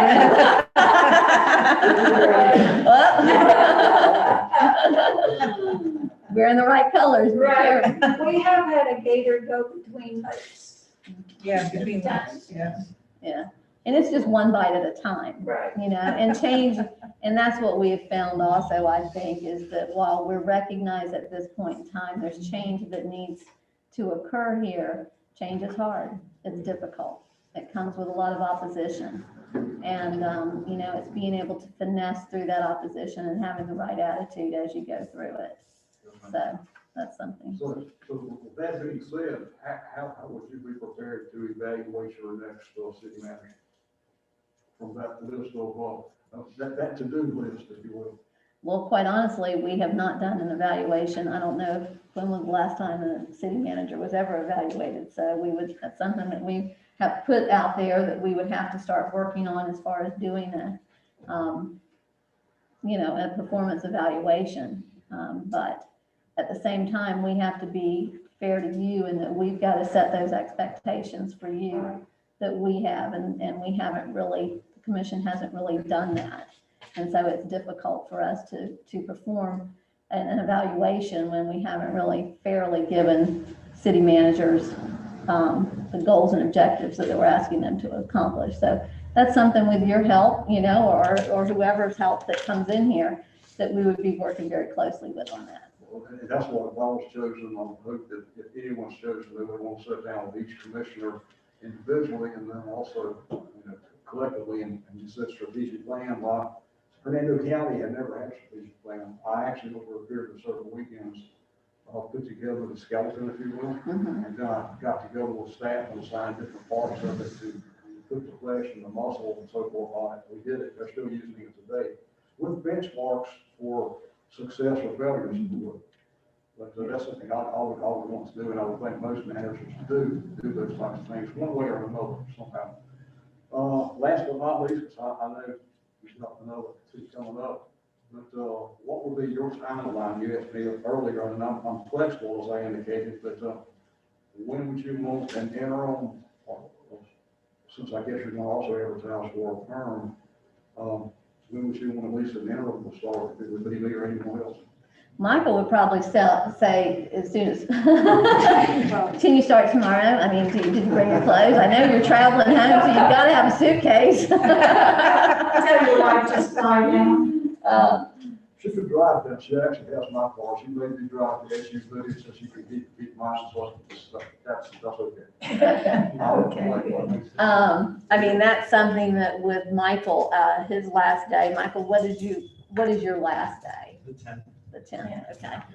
I didn't know if maybe he extended it out. So we have about 3 weeks. And we want to allow you enough time also to come in and be able to, you know, familiarize yourself with staff, with the city, with Michael and things that he has, you know, in the works. And we're going through a little transition here as well with our police department going over to the sheriff.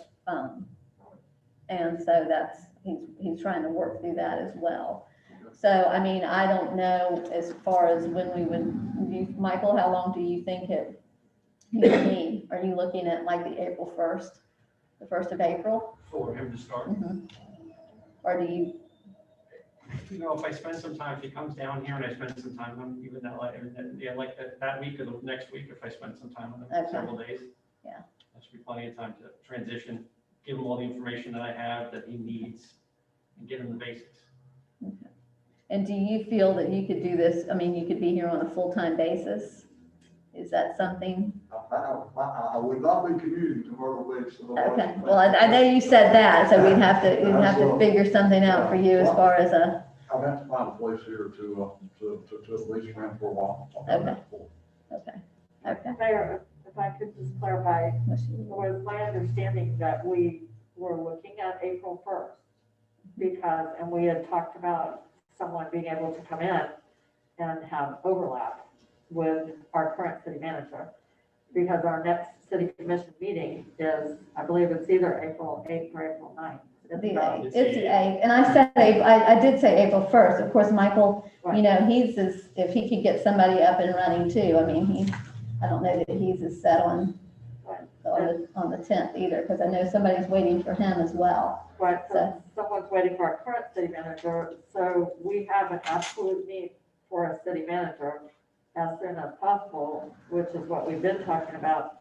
And I just want to make sure that whoever comes in, you know, is prepared to work in a city as small as this one, you know, because we're 4 total, we do not have an HR director. I don't know the last time that we had one.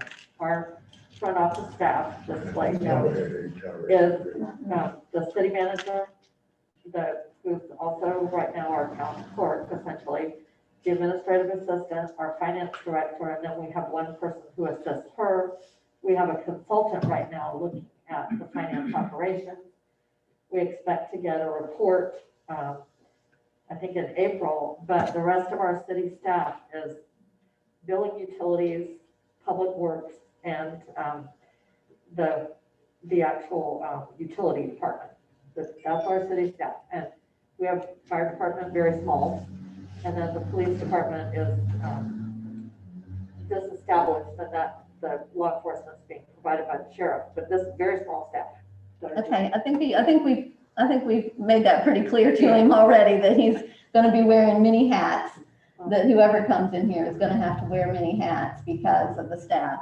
Now, that doesn't mean you can't be creative, and from a budget standpoint, be able to figure out how we can fill some of these, because in the past, they did have a director of planning and zoning, they did have an assistant city manager, they did have some positions.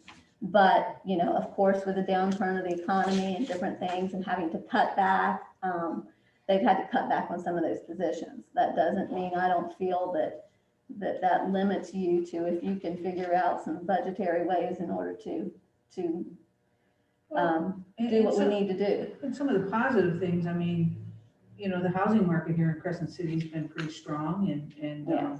Right. so the tax base has grown. There are some very positive things happening here in Crescent City. I mean, it really sounds like you're coming to a downer.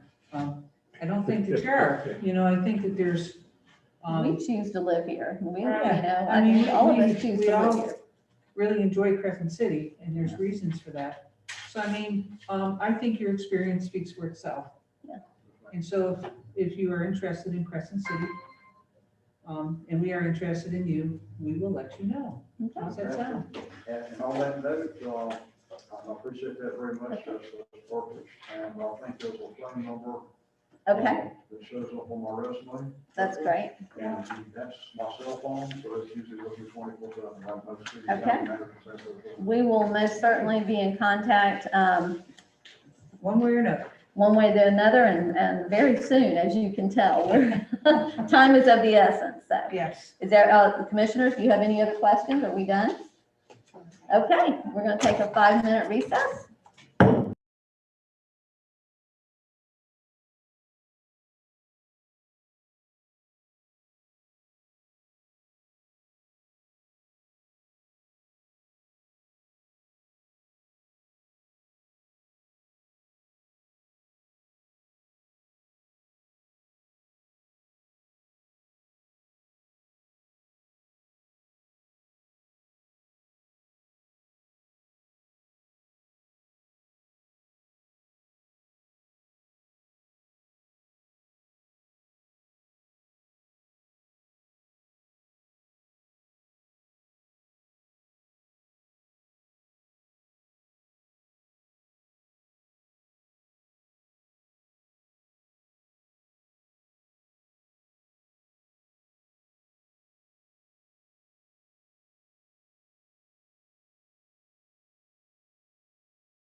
Who are those people, huh?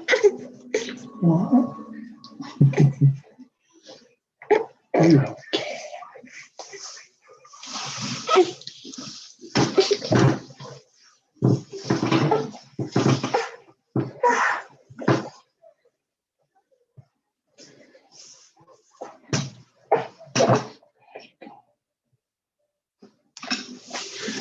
You're okay. Are you ready? Mel? Yes, ma'am. Can't hear. Can't hear him. Give us a second so that we can.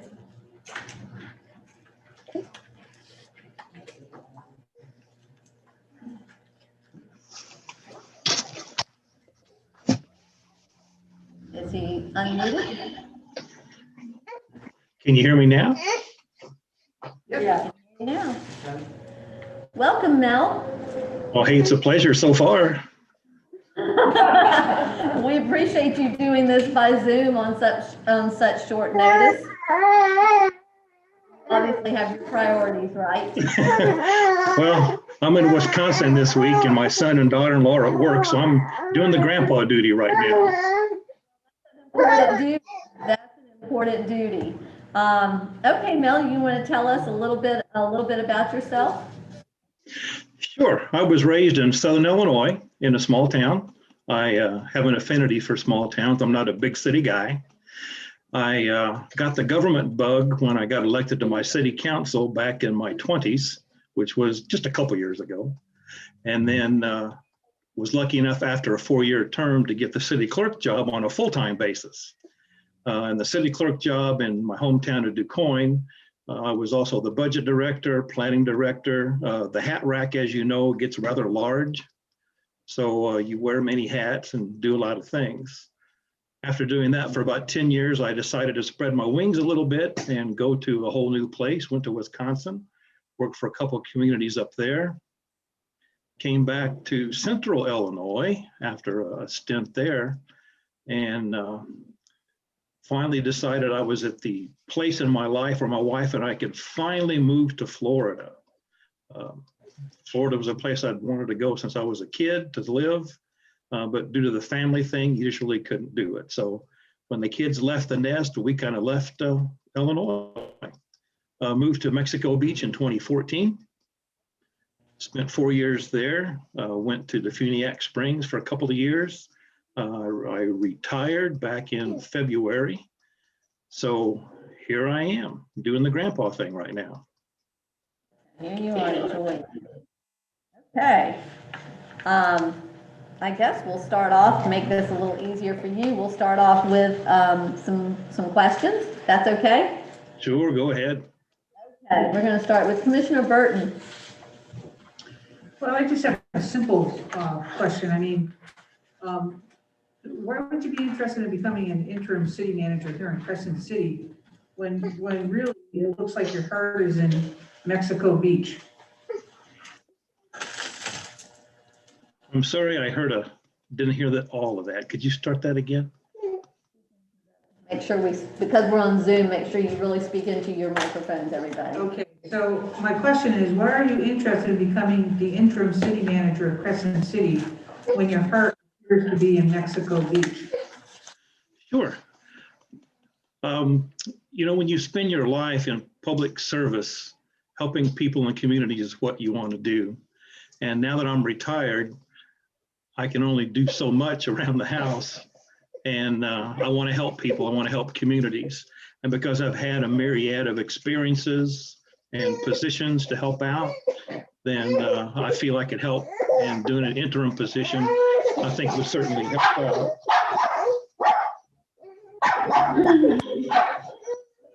Hey, I'm impressed already. He can juggle a lot. Okay, And that's a plus. okay. Commissioner Banks. Okay. West? Mel, if you were offered a full-time position, would you be interested in moving to Crescent City? I am so sorry. The dog was barking and all I heard was a dog. All right, let me start again. Mel, would you be interested in a full-time position here?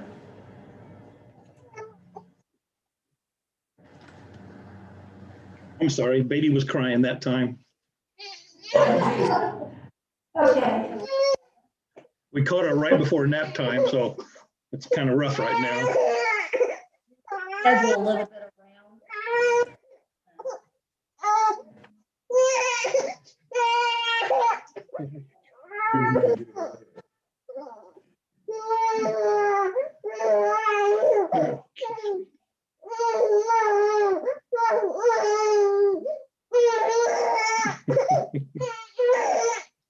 Mel, it's your pleasure. What do you want to, you want us to?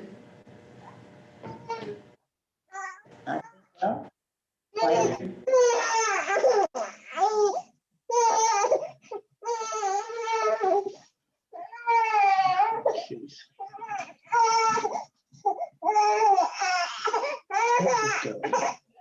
Minutes? No? No, we're gonna recess for 5 minutes, Mel.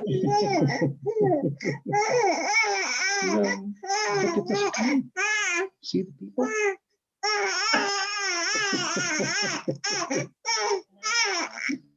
Okay. Okay. Okay. All right, let's try Okay. again. I'm gonna start this.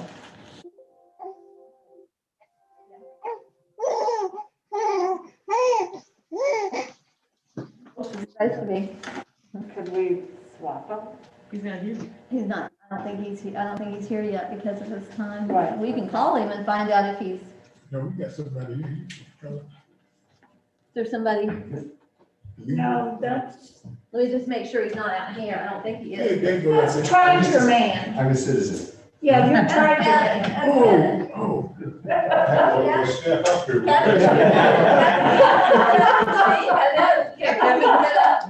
Yeah, Kevin, you have been I slacking. thought he was, I noticed you're not getting up early enough. I thought he was waiting to interview me. Well, he can do the job, Commissioner Banks, so I agree, we should draft him. Yeah. Nobody's seen it ahead of time, so can we just ask you?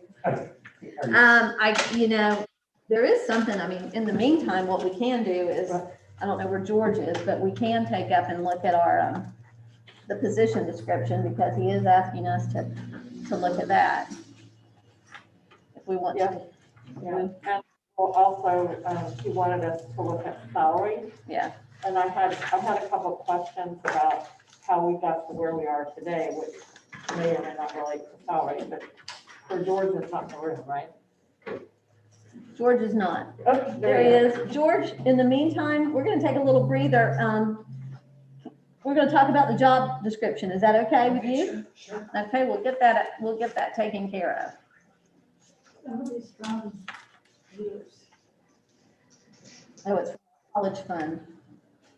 I don't know, I've been getting all these phone calls about your college funding is available right now. I'm like, I don't know, been there, done that. I don't think I've gone back. No, mine are for hearing aids and funeral arrangements. Oh, because of your recent. My I don't know what it is, but it's not very uplifting. I'll take college funds. So, Okay, and of course, the favorite all time, your car's extended warranty. yep. Oh my goodness, I'm so sick of that one. Okay, so let's go ahead and start talking about this a little bit if we can. Have you had a chance to, it was in your packet before. I believe, George, it's the same announcement, correct, that I've given copies to everybody today? That was Yes, what it's the you just. exact same one Okay. you received a few weeks ago. Okay, George, I have an extra if you'd like. I know, I got it, I got You so many papers that. I know, it gets lost in the shuffle, Yeah, I was doesn't gonna it? try to find I do something. have an extra. There you go. Here he is, he's back. And he's gone. let's see. Where are we here? I don't think he's back. I don't know if he's aware of what we're, No, Well, he should have been muted, or we should be muted or something. can Mel hear us? Mel, can you hear us? If you can hear us, shake your head. I know you've been muted. Mel? I can hear you. Okay. Oh, Okay. you're not muted. Okay. Are we Do ready? you think now's a good time? Well, Try to get- it's up to Miss Riley to make that decision for us. So for right now, we're okay. Okay, well, you've got the right cartoon on, so. Okay, so George, we're gonna go back to try to get Mel as quickly as we can, so. While Miss Riley's giving us a little, break. Okay, so we were, yes, It was Judy, right? we were with Commissioner West. Oh gosh, I'm having lost where we were. You were asking if he wanted to be a full-time. Is this where Yes. Probably need to ask? Phil, yeah. Larry, we're probably gonna have you go in the building in the room next door. Yeah, I'll take it.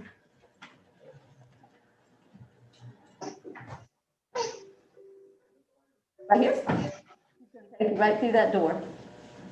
Right.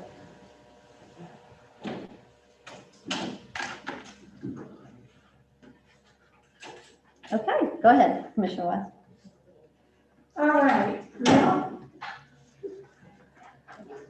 how long do you think you'll be able to work if you were here as interim? As long as you need.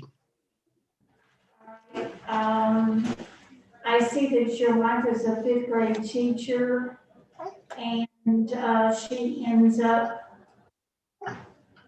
how long, is that going to be a problem with her and two places for a while? Is she, Not at all. Okay, all right. okay.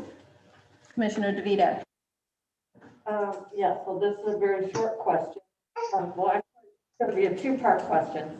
Number one, we are looking for someone who is able to be here in about a week because our current city manager, his last day is April 10th, and we would like overlap.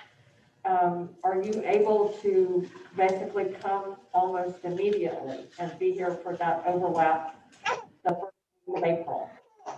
Sure, I could be there for the week prior to his departure. Okay, but the week prior to his departure, can you then stay without taking a break?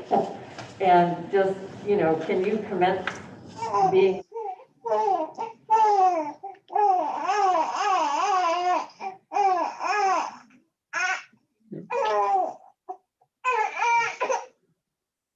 Sorry. Can you Sorry hear about that? That's okay. You could be here the first week in April. Can you stay on after that? Sure, not a problem. Well, I know with the, I'm very familiar, I lived up in the Santa Rosa Beach area, so I'm very familiar with both the Funiac and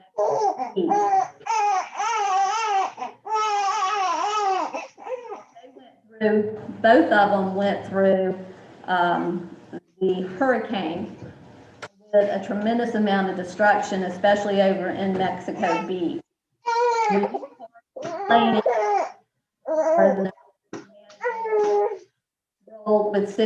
With your city manager position?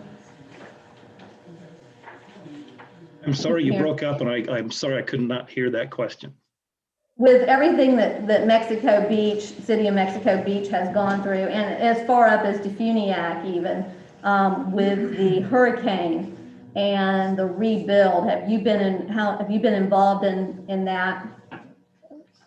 Well, when it comes to Mexico Beach, I took the Defuniak Springs job 1 week before the hurricane hit.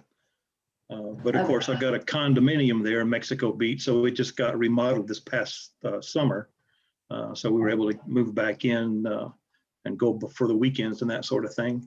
The Defuniak Springs luckily didn't have a whole lot of damage, a lot of trees down, that sort of thing. Didn't have a lot of building damage and that sort of stuff. But we did get some FEMA help to kind of help with some of our pumps and things of that sort for lift stations. And, whenever there's a disaster, you take advantage of what is out there to kind of help you out a little bit.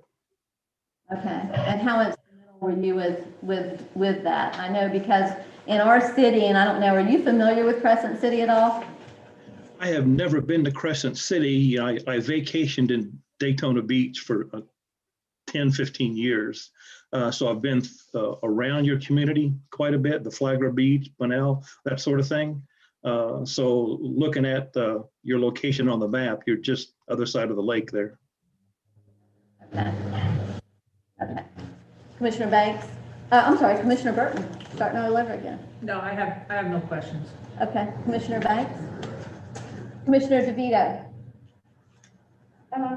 Yes, hang on just a second. Coming in as the interim city manager, what would your first steps be upon assuming that job? And what would you expect to accomplish as interim city manager? Number one is get direction from the city council. Number two is to read the comprehensive plan, because the comprehensive plan is the most important document that any city has. So that's where you get some of the directions, some of the goals that you need to kind of do your job. So with those conversations with the council, reading those documents, and then meeting some key players in the public would be the first few days there. And my second part of that question was, what would you expect to accomplish as our interim city manager? Well, leadership starts at the top. So I take direction from the commission. And so I would hope to accomplish whatever you set out for my goals.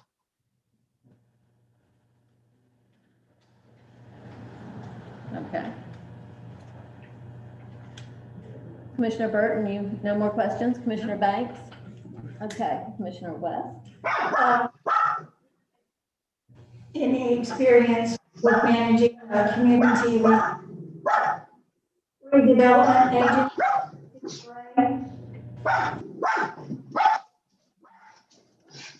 I'm sorry, the dog barking kind of took precedence over what you said. So could you repeat? Have you had any experience managing a CRA? As a matter of fact, I have. In Defuniak Springs, I was the executive director of the CRA, but keep in mind, it was a very new CRA. So we had just finished our strategic plan. We were going out for bids for a consultant to do a much better updated plan when I left. And of course, they're in the process of doing that right now. But I do have the experience. I've worked with TIF districts in many other places, so that's not a problem at all. Okay. Planning and zoning, what experience do you have with planning and zoning? I've been the planning director in a couple of different communities, along with what I was doing as the administrator or manager as well. So I've had extensive experience in the planning realm. I am nowhere near being qualified to be a full-time planning director in a larger community, but I know enough of the rules and regulations and the procedures to do that for a smaller community with no trouble. Commissioner DeVito? Yeah, Mel, I don't know if you've had time to become aware, we have a small staff here, and the staff, we to hire a replacement for hiring finance director. We also need to hire the administrative assistant. How comfortable are you coming into a small city and making those arrangements to hire that staff right away? Should not be a problem. You know, in some of my really smaller communities, I am used to not having a whole large staff to kind of help do these things. So without question, my job will try to be to figure out how to take care of these major tasks that need to be done with that small staff. I've done it before, and I see that there's very little problem there. How large is Mexico Beach? What's the population of Mexico Beach? Well, I don't know what it is now after the hurricane. It was about 1,200 before I left. Okay, I thought it was. And Defuniak, what's the population of Defuniak? Or was it when you left?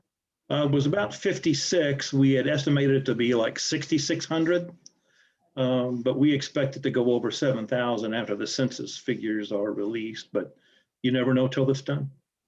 Okay, so both smaller communities that you've managed. Right. Okay. Commissioner DeVito, do you have? I do. Mel, I think when we took our break, when you had your noise in the background, Commissioner West was trying to ask you, are you interested in a permanent full-time position? And I think we know the answer to that, but I just wanted to go ahead and get that question out there to you. I mean, in other words, would you apply for the permanent position, or are you limiting your interest to the interim? Well, I'm applying for the interim position for a reason. You know, I've got a lot of family things going on right now. Won't go into detail what's going on with my family in St. Louis, but nonetheless, I'll probably have to spend some time, you know, later this year up in St. Louis with an aging mother and that sort of thing. So the intent really is not to apply full time, but never say never. You know, it's one of those things where, you know, once we're there, may fall in love with it and may want it full time. Okay. Thank you for that. We have any other questions? I have one. Okay, Commissioner West? Now, we have a water, sewer, and gas utilities, and that's something that you would probably have to manage, not probably will have to. Will that be a problem for you? Not at all. When I was on my city council years ago, I was the water and sewer commissioner, so I know how all that stuff works. We did have water, sewer, and gas in Defuniak Springs, so taking that experience to Crescent City wouldn't be a problem. All right, thank you. Commissioner DeVito, do you have a question? Hang on just a second.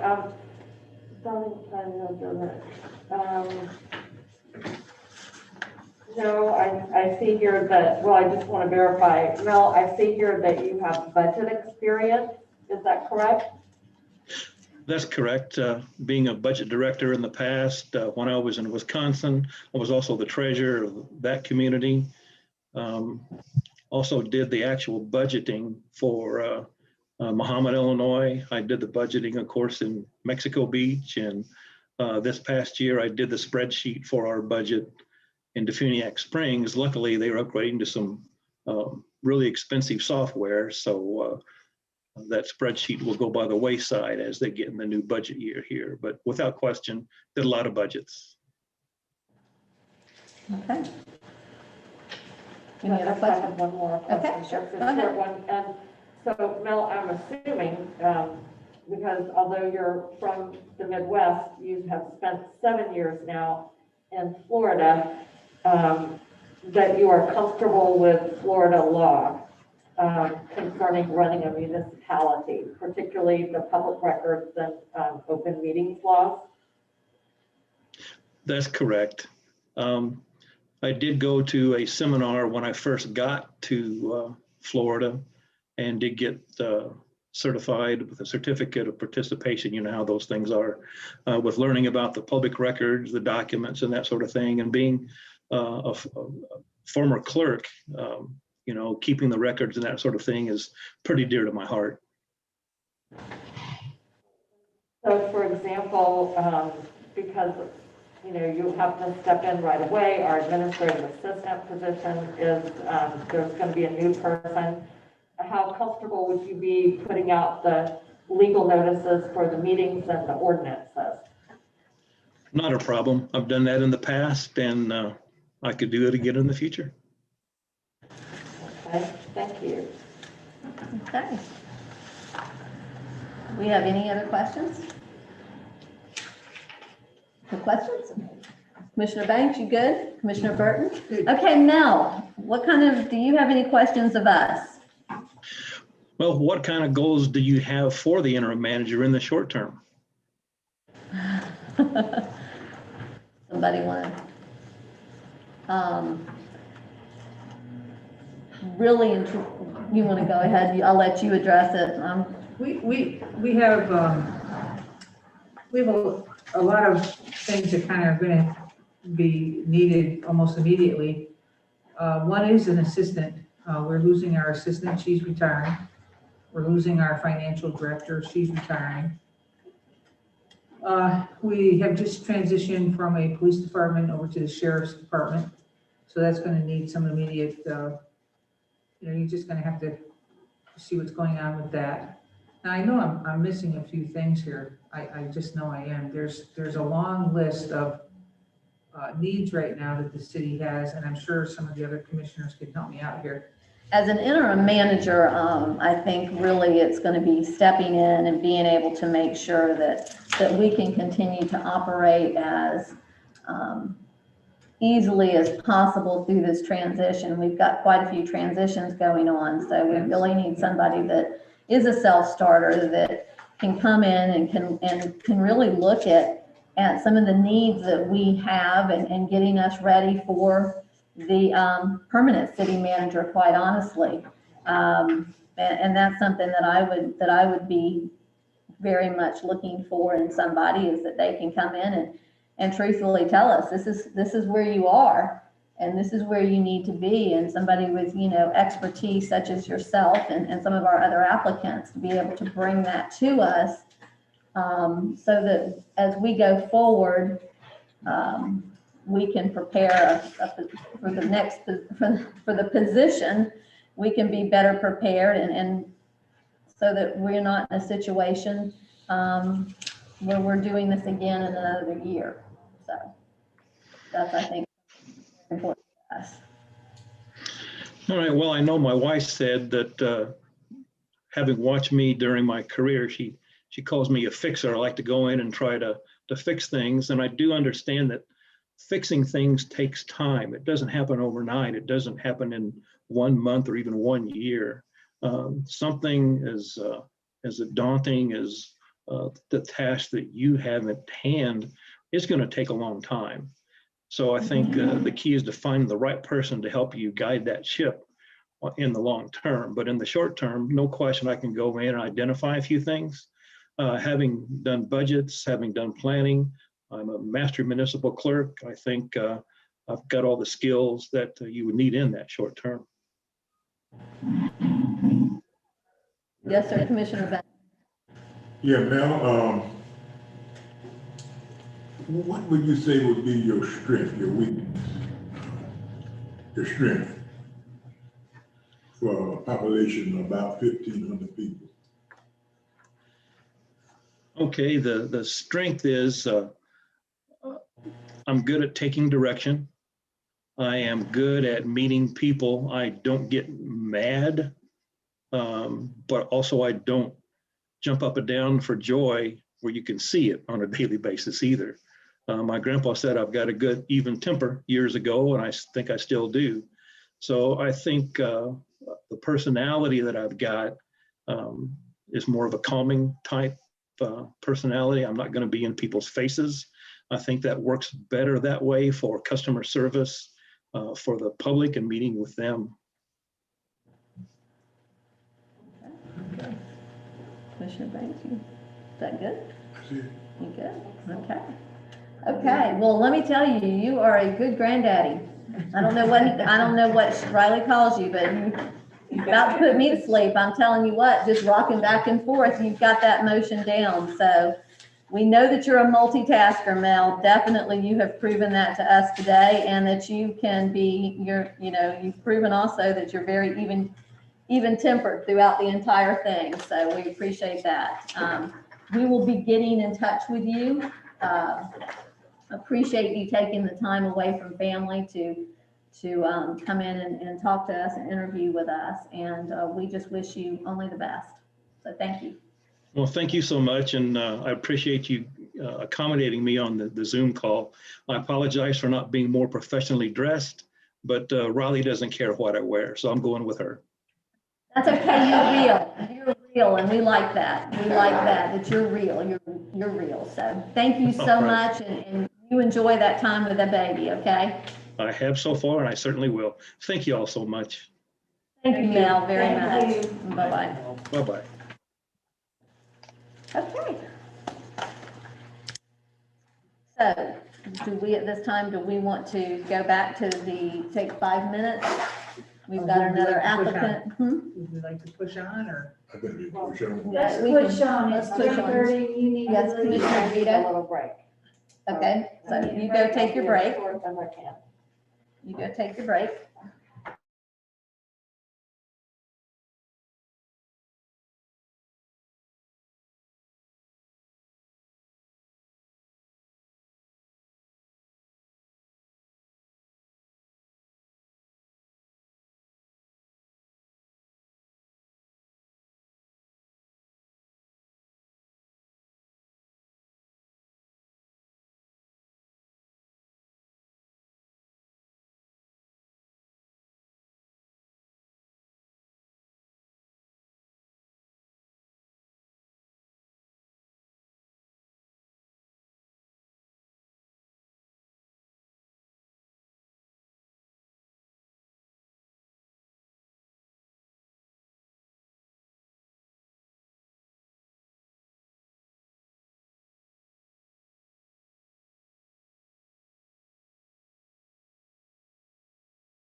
There she is.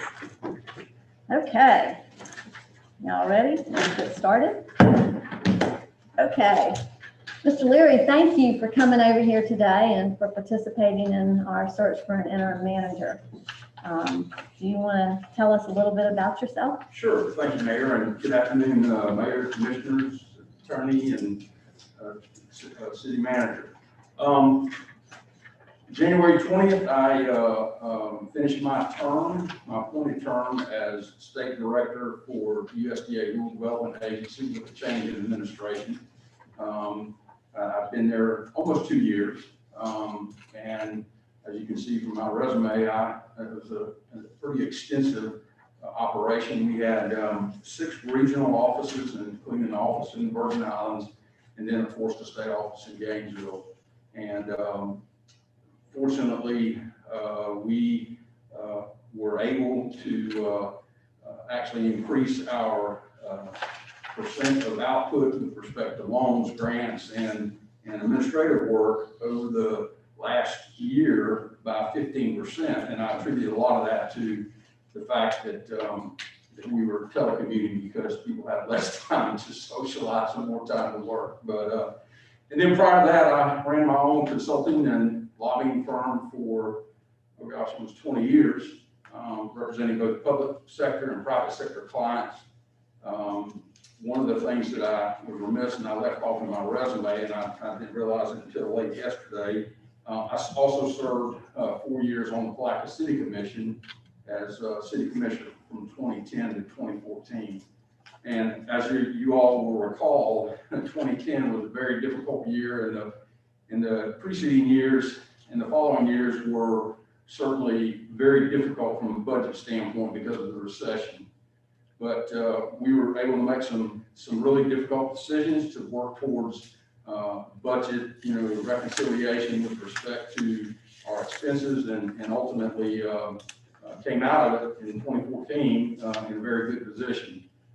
During that time, because of my work in Tallahassee for clients, both private and public, I was able to, as a commissioner, be the conduit for the city on several FERDAP grants, Fish and Wildlife Commission grants, which allowed us to receive a substantial amount of funds for the riverfront redevelopment. And if you have been to the riverfront recently, you'll see there was dramatic changes that took place during that time frame from 2010 to 2014.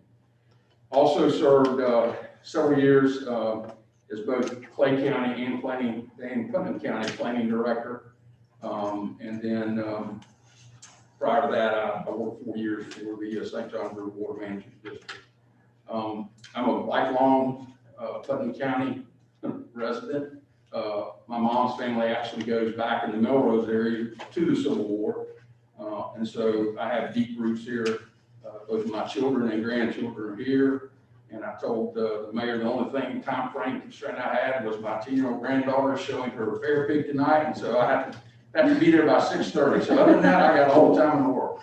So, we'll get you out of here. Plenty of time. So I'll stop there and let you ask any questions. I will tell you that I'm very intrigued with the interim city manager position, and feel like certainly my background and experience, and from a management standpoint, and having worked in local government for years, both representing and as a staff person, would allow me to hopefully do a great job for you. Okay, thank you. Commissioner DeVito, we're going to start with you. Great, thank you.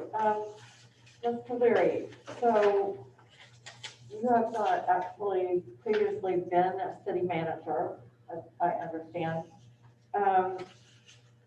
What would be your first steps upon coming in as interim city manager, and what would you expect to accomplish? My first step would be to evaluate all the departments. I actually looked at your budget this morning and went over that. Obviously work with the transition from the city police department to the county, which quite frankly, I think was just an outstanding move, and certainly my contacts with FDLE, in discussions with them, just general discussions about it, I thought it was a good idea. But I'm good friends with the sheriff, and all the constitutional officers in the county and the county commission. So I would hope to formalize a great working relationship with the sheriff in maintaining law enforcement in the city. That would be my first objective. Okay, thank you. Obviously, you get the Palatin Daily News. I got it on my mom to read it. Okay, Commissioner West. Do you have a sister named Phyllis? I do, yes, who was former superintendent of schools. Yeah. Know her well. So your family's been here for many, many years. Mhm. Correct. Would you be driving back and forth if you were offered this position? Let me back up. Would you want it full-time if you were offered? I would certainly consider it, but I would like to, I'd like to make that decision after, getting into the job and seeing, how things are going and what it entails. And of course, with what the commission felt, but I would be interested. Yes, ma'am. All right. And unless y'all have a helicopter, I would be driving. Yes, ma'am. Okay. No, you saw our budget. No helicopter. You saw our budget. Commissioner Banks. Yeah, have you had any experience in management at all? Yes, sir. Yeah, I was planning development director in both Putnam and Clay counties. I was director of government community affairs for the Florida Farm Bureau, which is the largest and oldest general farm organization in the state. About 200,000 member families. And then my most recent experience was as state director for USDA Rural Development. Do you have his? Okay. How many employees We had, was under you? USDA had 85 employees. And you would, I was the, they had to answer directly to you. correct, sir. What about planning and zoning? In Clay County, I had 40 employees. At Farm Bureau, I supervised 4 employees and had an administrative assistant. You familiar with CRA? Yes, sir, I am. As a city commissioner, I was on the CRA in the city of Pulaski.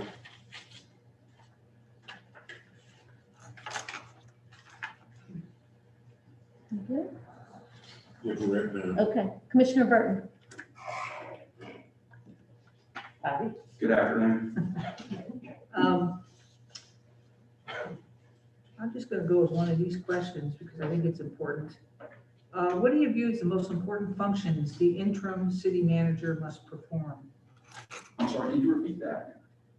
What do you view as the most important functions the interim city manager must perform? Heading off problems coming to the city commission and the city attorney. Overall management, administration, relationship with the staff and the community is I would think would be the top priority. And let me see here.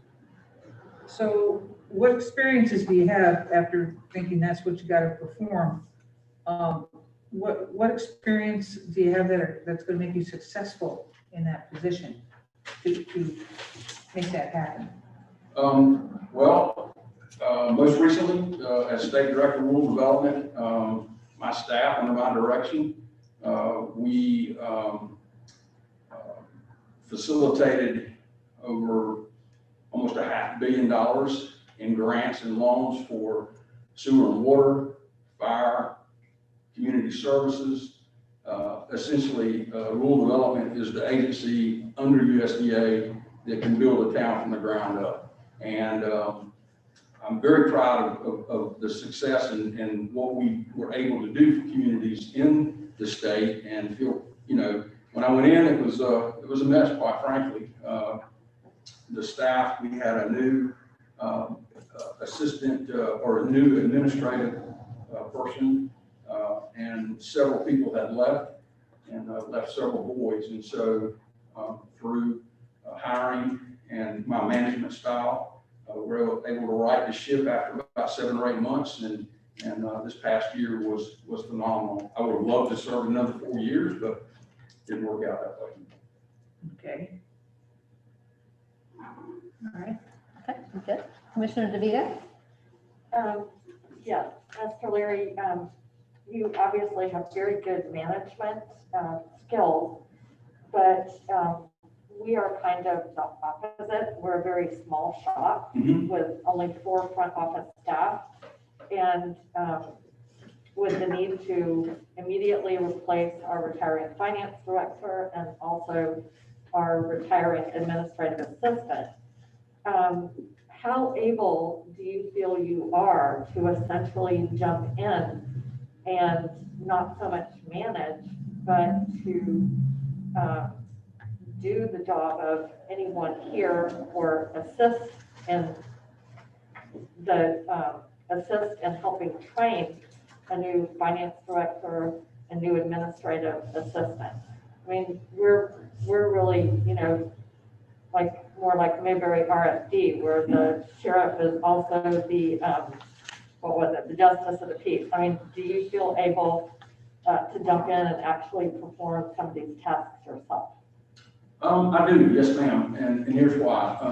Over my career, I've worked in small and large entities in a management standpoint, and also as a frontline worker.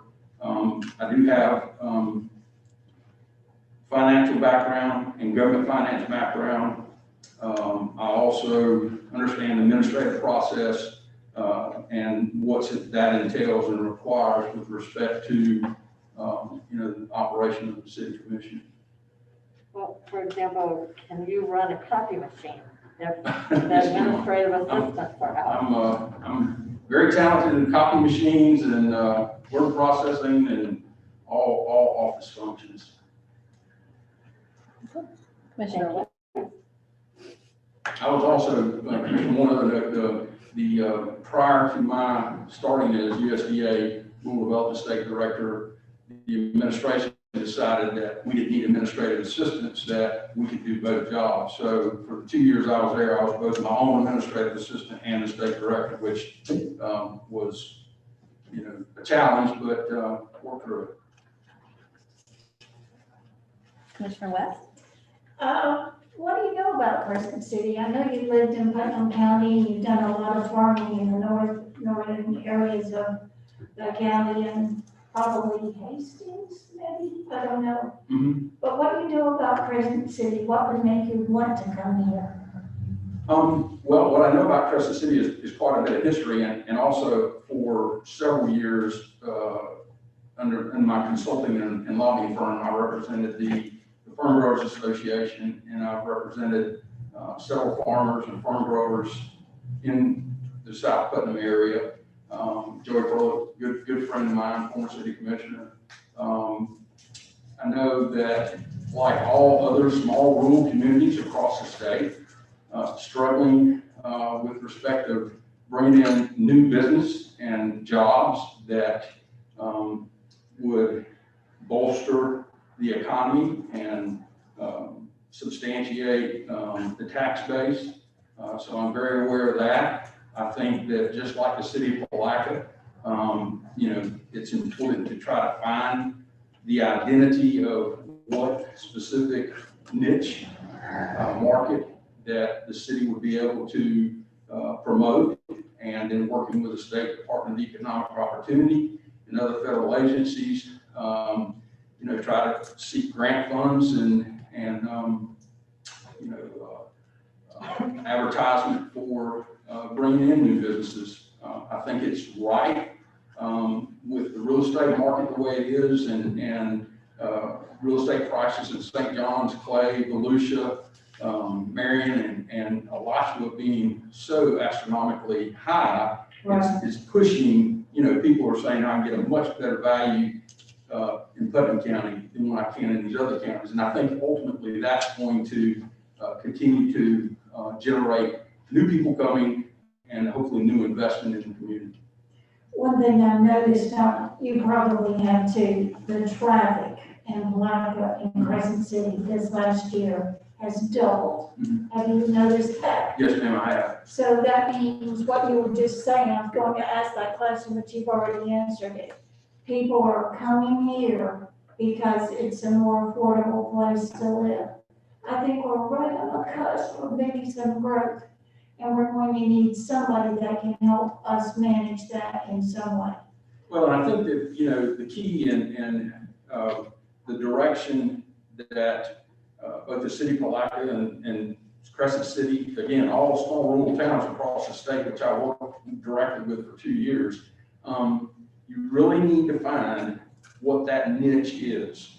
And it's not going to be a GM manufacturing plant. It's not going to be the headquarters for Sears Roebuck or anything, but there are businesses and entities predominantly dealing with you know, tourism and ecotourism that are just ripe for development in Putnam County. And that's why you see a number of things happening from that standpoint. But I think Crescent City's right at that point. The fact that you have sewer and water is a tremendous advantage. And our gas? Right, and gas, correct. Commissioner Bay. Yes. Just say if you were chosen today, do you believe in cross training your employees? Yes, sir. I do. What benefit you think you get out by cross training? Well, I think you can immediately get a step up and a smooth transition from one manager to the other. You got any experience in all in infrastructure? Yes, sir, I do. Both public and private sector. Public infrastructure? Yes, sir.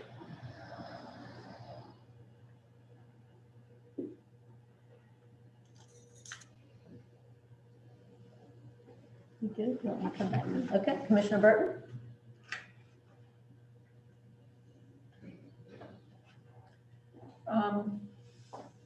Well, first of all, I'd like to say, you know, your experience, obviously, I love the idea that you were a farm manager. The reason I say that, I'm from Vermont, and I know a lot of farm managers, and I have a lot of respect for them, a lot of hard work. People don't realize, people really just don't realize how hard that work really is. So I appreciate that. But you also have a lot of background in Department of Planning, Zoning, and Building.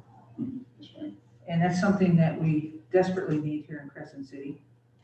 Along with the St. Johns River Water Management District, your water resource specialist.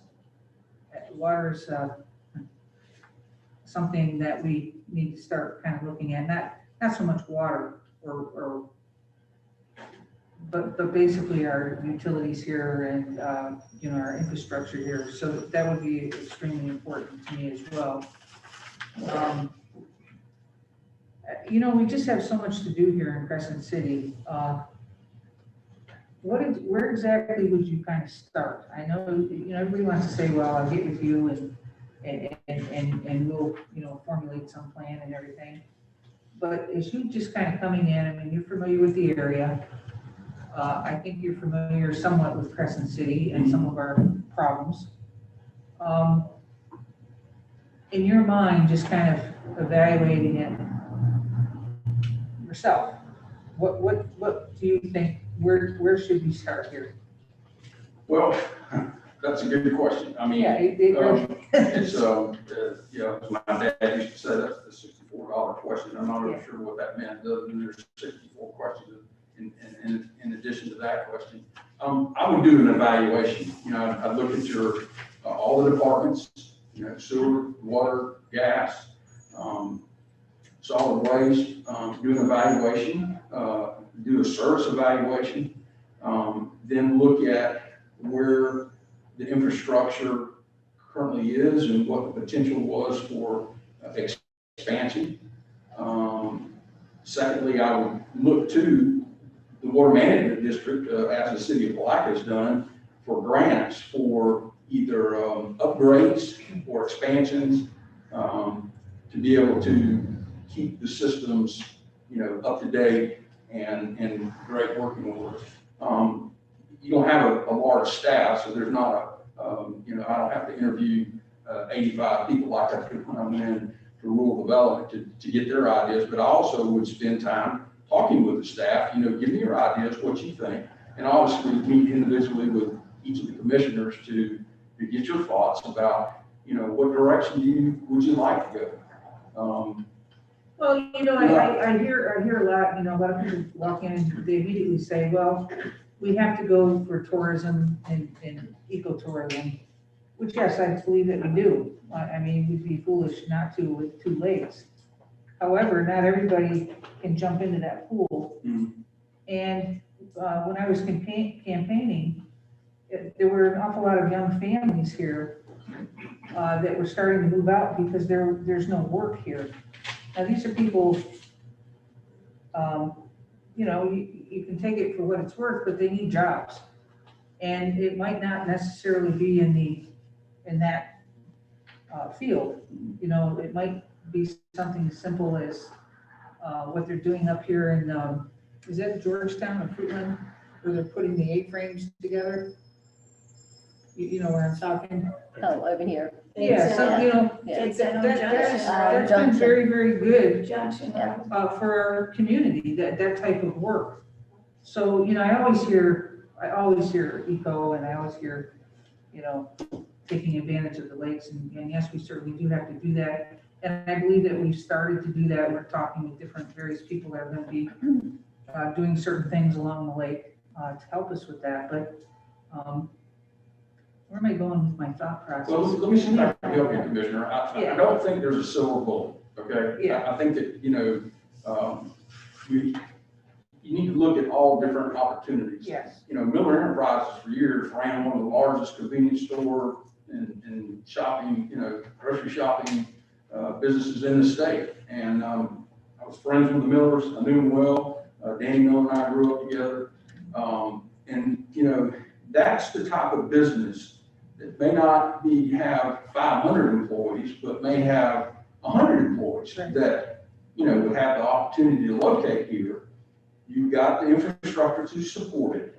Now we just need some amenities to have for things for people to do when they do move here. So I think that smaller companies would look at an area like this. One of the things, for the location, in proximity to the interstate and access to, airports and that type of thing.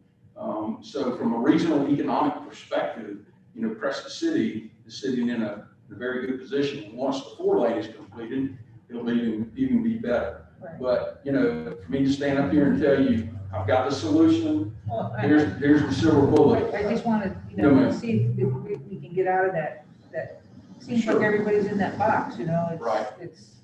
And I just want to see how big your box is. How does that This sound? is big as, if I can make it. Okay, thank you. Commissioner DeVito. Okay, sorry, that was a lot. I was listening. Let me see if I can find my next question that I have. Hold on. I can skip you and go to Commissioner West, and come back to you if you'd like. That'd be great. Okay, Commissioner West. Question. How would you view your relationship as city manager with the council? Well, obviously as a boss, worker relationship. Essentially, I think that it's important to have a very good professional working relationship with the commission as a whole and individually. And I would certainly, make every effort to assure that happens.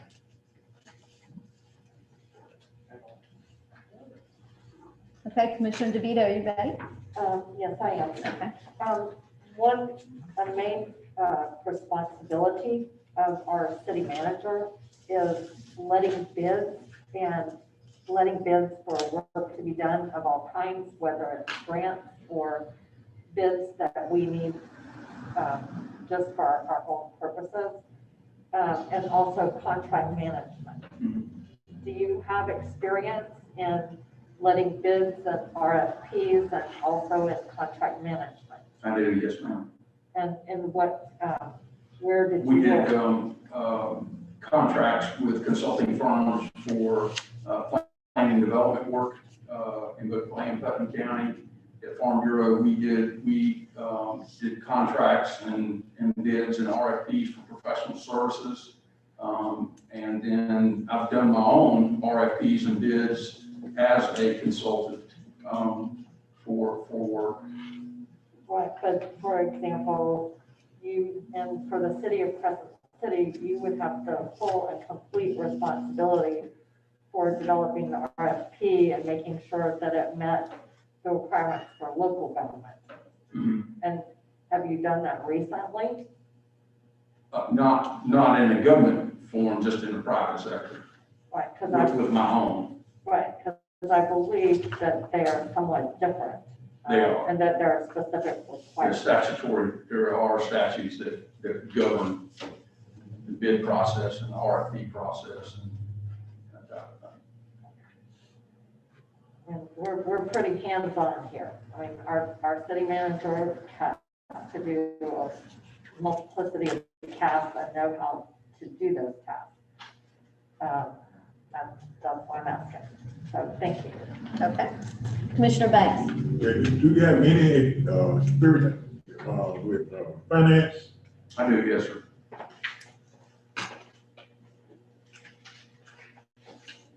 You good? Yeah. Commissioner Burton? Well, it just, well, I like what I'm seeing where, you know, you seem to have a lot of tentacles, you know a lot of people. I think you can pick up the phone if we need some help somewhere and maybe generate it or get somebody down here to help us. Just kind of reading some of this. The real thing I liked was the programs that make critical investments in infrastructure, housing, schools, health clinics, and economic and community development benefit rural families and communities. That's very important here in Crescent City. If we can reach out to some of these programs, it's nice to know that you might have some, you know, inroads to that. Yes, ma'am. I don't really necessarily have any questions. So, I will tell you, Commissioner, that the new administration is committed. They are putting a special emphasis on rural communities and healthcare and telemedicine and infrastructure, which the infrastructure bill will be starting to move through Congress in the next couple of months. And I think that we'll see a tremendous amount of, if it passes, funds available for rural communities. good. Yeah, yeah, I like that. That's all. I think that's something that's important to us as well, because if you're not at the table, you don't get to eat. And I don't know that we have been at the table as much as we should have been at the table. And so I think that's something, in looking at that as we go forward, that's going to be very important to us from a budget standpoint. So Yes. we need somebody to help guide and direct us. And Mayor, as you know, the Commissioner pointed out earlier, you know, you have a small staff and very hands-on, that type of thing. You know, when I was on the city commission in Palaca, I did all the lobbying. They're now paying $50,000 a year for a lobbyist to do that.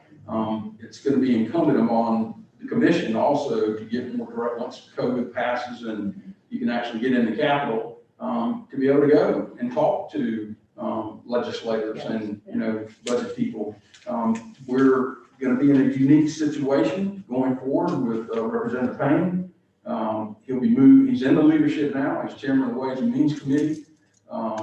Senator Perry, who's also a good friend, is a ranking member. He'll be continuing to move up, and so we're positioning ourselves, the leadership, as I was telling Mr. Esposito earlier, or maybe it was George, you know, there's 5 to 10 people that control, Michelle, or the mayor will tell you this too, the budget strings in Tallahassee. And those people that get into the leadership, and if you think back to Representative Pickens and what he was able to bring to the county and to the cities, we're approaching that position with our leadership in Tallahassee.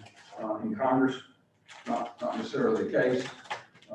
Congressman Kamek is, first term, and he's not in the party that the leadership has, but not to say that she can't be effective. Okay. Commissioner DeVito. What are your interests outside work? What do you like to spend your free time doing? Do you belong to any civic organizations? Do you enjoy sports or that kind of, what do you do for fun? Well, my biggest, most enjoyable time is my 5 granddaughters, and they're a handful. And I have property which they come and help me, but I love to fish. Probably my number one enjoyment. I play golf. I am involved with Habitat for Humanity in some of their builds, and I try to help in the community however I can. Okay, just trying to get to know a little bit more about you, and that's very helpful to know. Thank you so much. Mm-hmm. Commissioner Banks. One of the questions she asked, and I see you very correctly on some of the things that you said about building the section when they have it up in Tallahassee. Yes, sir. We kind of can't go right now because a lot of the representatives don't be there now. But it plays a big hand. It does. Just like you said. Yes, one of the commissioners in Alaska I used to, she kept on, come on. Commissioner Brown. She was there all the time. Yes, Yeah. sir. Thankfully, she's not in the same trouble the other one in Port Right. Richey's. Right. And she kept on till she drug me up there a couple of times. And your representative see your face. Yes. And so when you're up there, I don't want to say begging, but when you're up there asking, you're more apt to get some help. You're better. That's right. Yeah, they see your face regularly. They do. Okay. Do we have any other questions? Commissioner DeVito, are you good? No, I don't have any more. Okay. Commissioner West? I'm good. Commissioner Banks? Good. Commissioner good. Burton? I'm good. Mr. Leary, do you have any questions for us? No, ma'am, I don't. You're good? Mhm. You're good. Okay. Well, we greatly appreciate you coming down here today. Good luck tonight. Thank you. Good luck tonight. I know that that's a nail biter. Especially as a grandfather, I can only imagine what that's like. So, It's a unique experience to watch a 90-pound, 10-year-old boss around a almost 300-pound pig. So if you want some fun tonight and some good entertainment, come up to the county fair. Yeah. County fair where it always is. So. I So appreciate all that. I just have one more question for you. So, is it the pigs like the cows? My girlfriend used to show cows. Did they roll the tail in rollers and then fluff it out for the pig? I haven't seen any rollers on the tail, no, man. On the pigs, at least. They may have done them on some of the steers, but. It's amazing what the children do. So, have a great time, and thank you for Thank being you here. so much. And Mayor and Commissioners, I certainly appreciate the opportunity and wish you all the best, regardless of which way you go. Okay, thank you. Thank We'll be you. in touch. We will certainly be in touch. Thank you.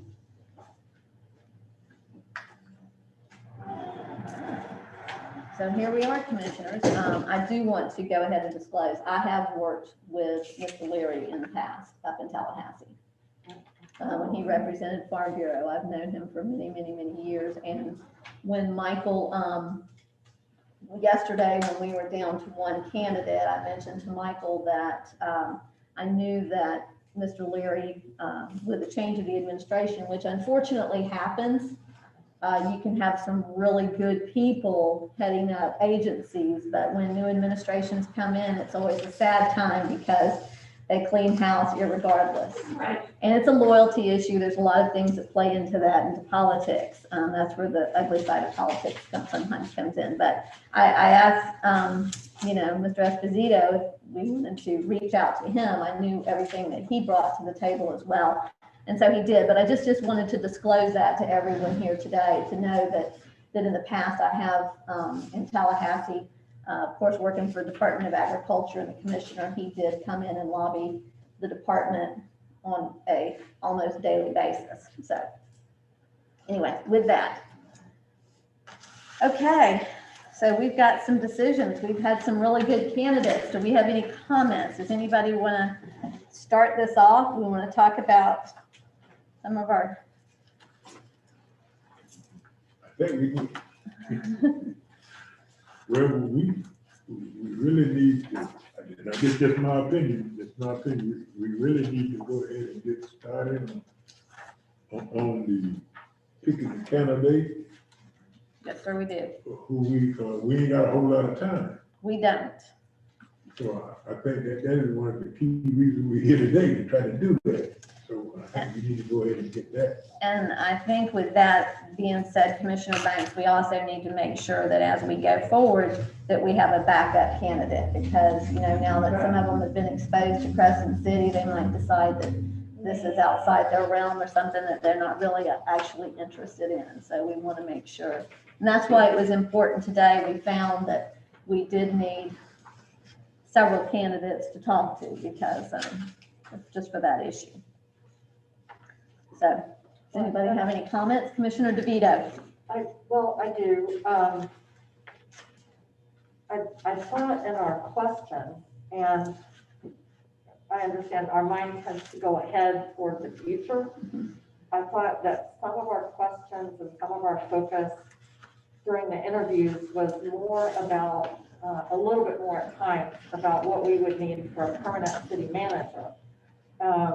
And I think it's important to keep in mind, I think Commissioner Burton said a phrase that I had in mind. We need somebody for interim who can hit the ground running, who can keep the doors open, keep the budget going on an even keel.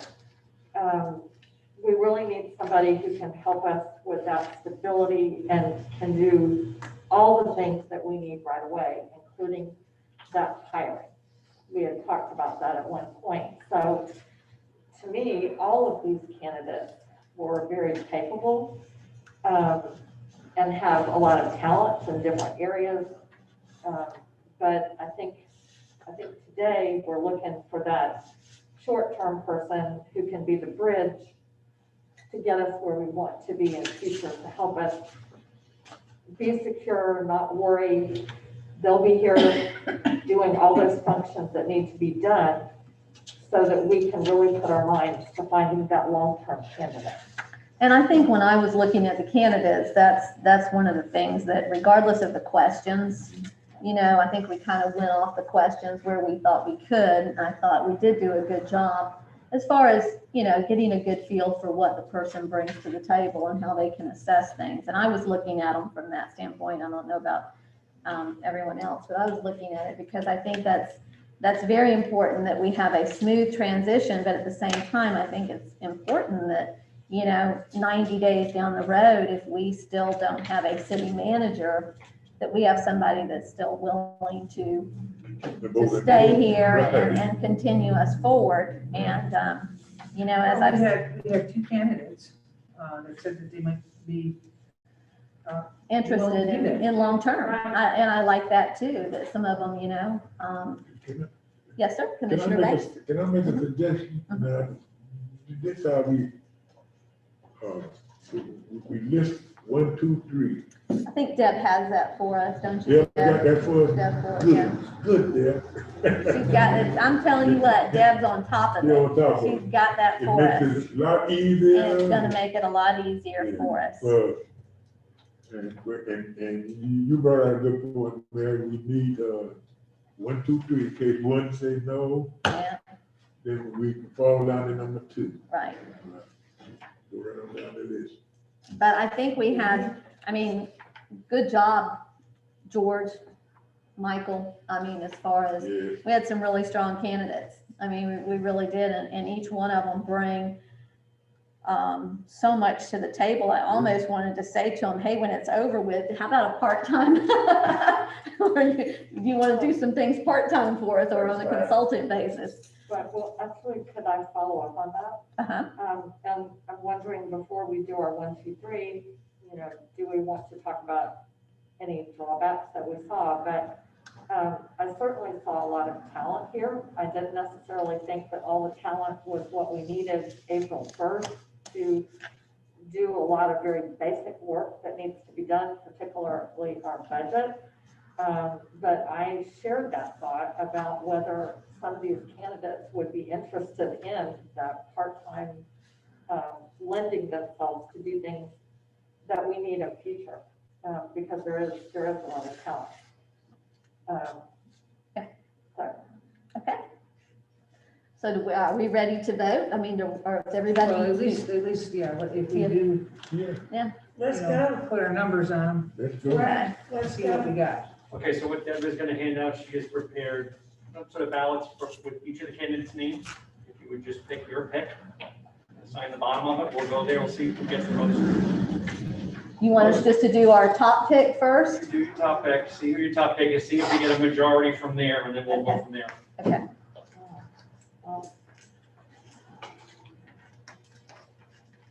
What are we doing here? We're just doing number 1, we're not. You don't want us to do 1, 2, 3, Second. 4, One, so two, three. Let's do 1, 2, 3, because you might get a 1 and then a backup. Well, that's the thing, it Right. depends on how many, if you all pick one, if everybody picks one Right. person, that's great, if it doesn't, then we kind of. We'll go back to it, okay. I don't really have, I mean, to me, I'd rather rank them because I don't have a clear top. I don't either, so I'm gonna.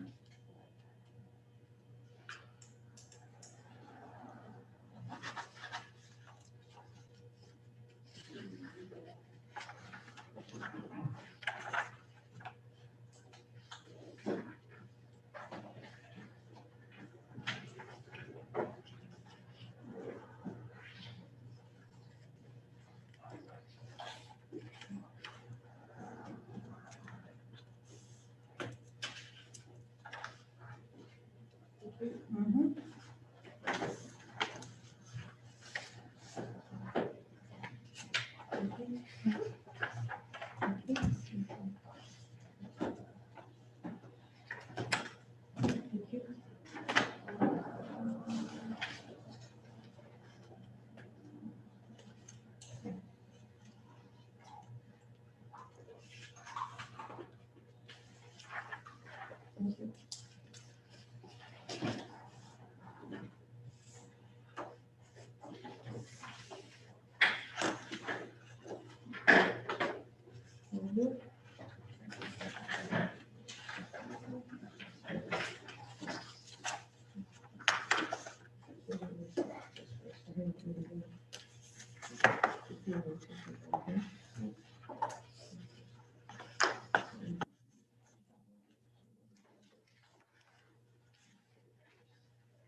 I think that went good. It was interesting to hear everybody's experience and their take on it. And just a,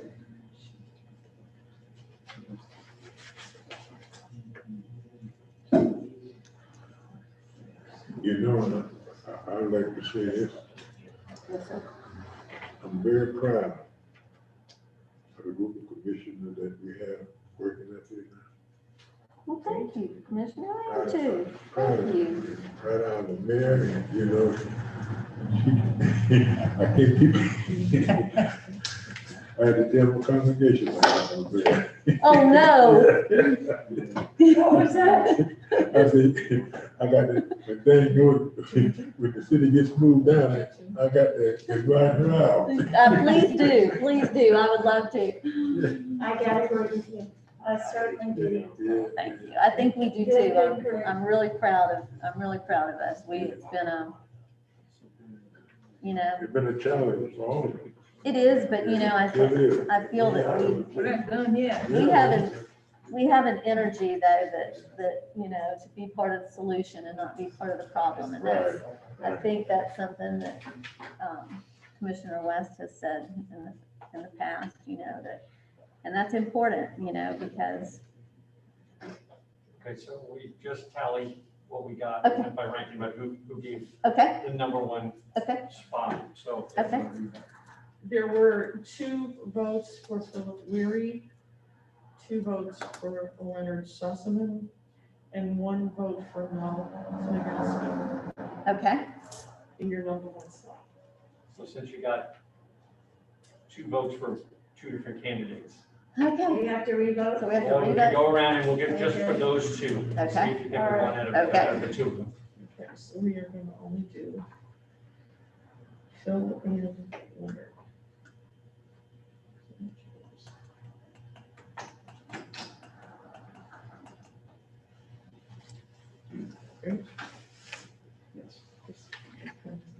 This is when rubber meets the road, I lost it. Yeah. right? Yeah, This is where rubber meets the road. yeah. Where is this? I guess housing too is something, you know, as far as, do we know of anybody that has any rental I could, places? but that would look bad, but I Yeah. could. That would not, yeah. Right. I'm It's just not trying to something think we're about gonna anything, do, but I anything would do that's it for rent, in an interim. you know, that's the other side of it too. Okay, so this is where I gotta put my thinking. Put your cap. glasses on, so yeah. So were we just marking for one person, to put who our top person is? Do 1 and 2. She scribbled out the other ones. I would do 1 and 2, just so that we have the 1 and 2. Because obviously the one that's gonna be number 1 and one's gonna be number 2. I do have my reason. So all we need to do is not, Your first choice and your second choice. Out of the ones that she's not marked out. So I'm noticing, just a question, the ones that we have left for the top 2. Uh-huh. 'Cause I don't know what was said to them. When they were contacted, were they told the salary? No. I thought that they were, yes. I think we 75. discussed the salary, I know we agreed, didn't we? Right, well, I guess what I'm saying is, for the first round of people, when we asked, I think it was, I did. Debbie Peacock, we specifically said, please share the salary. So when we didn't get the responses and the additional people were contacted, I don't know who talked to them. Did we share the salary with them, whoever talked to them? It's a little late to talk about that now. Well, and I do know that with Mr. Leary, he asked and I quoted him the wrong salary. It was actually, the salary's higher than what I quoted him. Okay, So he does, I do know, he does know, because he did ask. He knows the wrong salary. He knows the wrong salary. but it's wrong in the better direction. Yeah, exactly. It'll be, heck, you give him a bonus. surprise. You give him a bonus, I Guess know. what? You have a bonus already. I know it. I was just thinking, are they, that's. I know, anticipating something, yes, but it's not there. Well, I mean, are we gonna get a no when they, do they have any idea? Well, and housing, we didn't build anything into housing for Yeah, that. we did, Huh?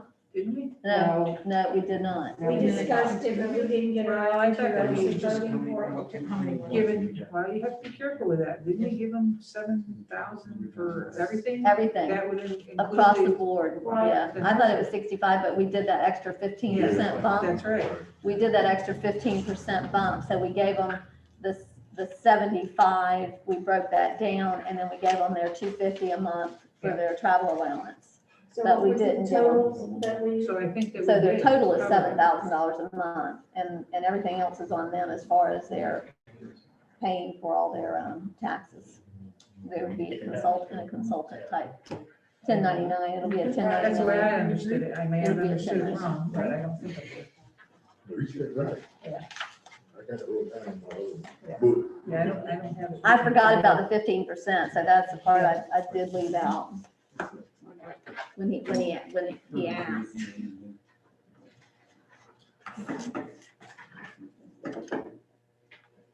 Okay. Hey, was this meeting, was it advertised as to pick a candidate? Sure, it's a special, it was a special meeting that's gonna be discussion and possible action. Okay, Okay, drum roll. Leonard Susman got 2 votes and Philip Leary got 3. Okay. So Salzman got 2 and Doug, can I see my sheet? Can I take a look at my sheet and make sure I did it right?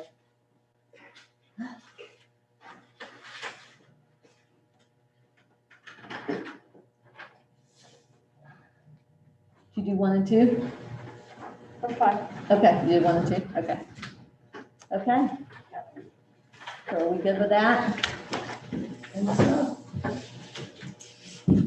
Okay, now the next thing that we have to do real quick, so that everybody can get out of here and you can go get your We'll shot. get their shot, is we've got the job announcement. Yes, the job announcement. Yes, sir, George. I would just suggest you take a vote, for who's going and 2, because. Okay, you probably You did. actually ratify this, I think. You're right. Thank you, George, for keeping us, thank you. Okay, so we're gonna need a motion. We need probably a motion, so. I so move. Second. Okay, what are you so moving? I'm second. I need to know what you're so That we moving. invite, Mr. Leary as our interim city manager, and if he refuses or cannot come, Sossaman will be our backup candidate. Okay, we have a motion. Do we have a second? Second. Okay. All in favor? Let me do a roll call. Can I do a roll call just so, okay? Commissioner Banks, Aye. Commissioner Burton, Aye. Commissioner Kane DeVito, Aye. Commissioner West, Aye. Mayor Myers. Aye. Okay, But I have one question about this question. We're offering them the job.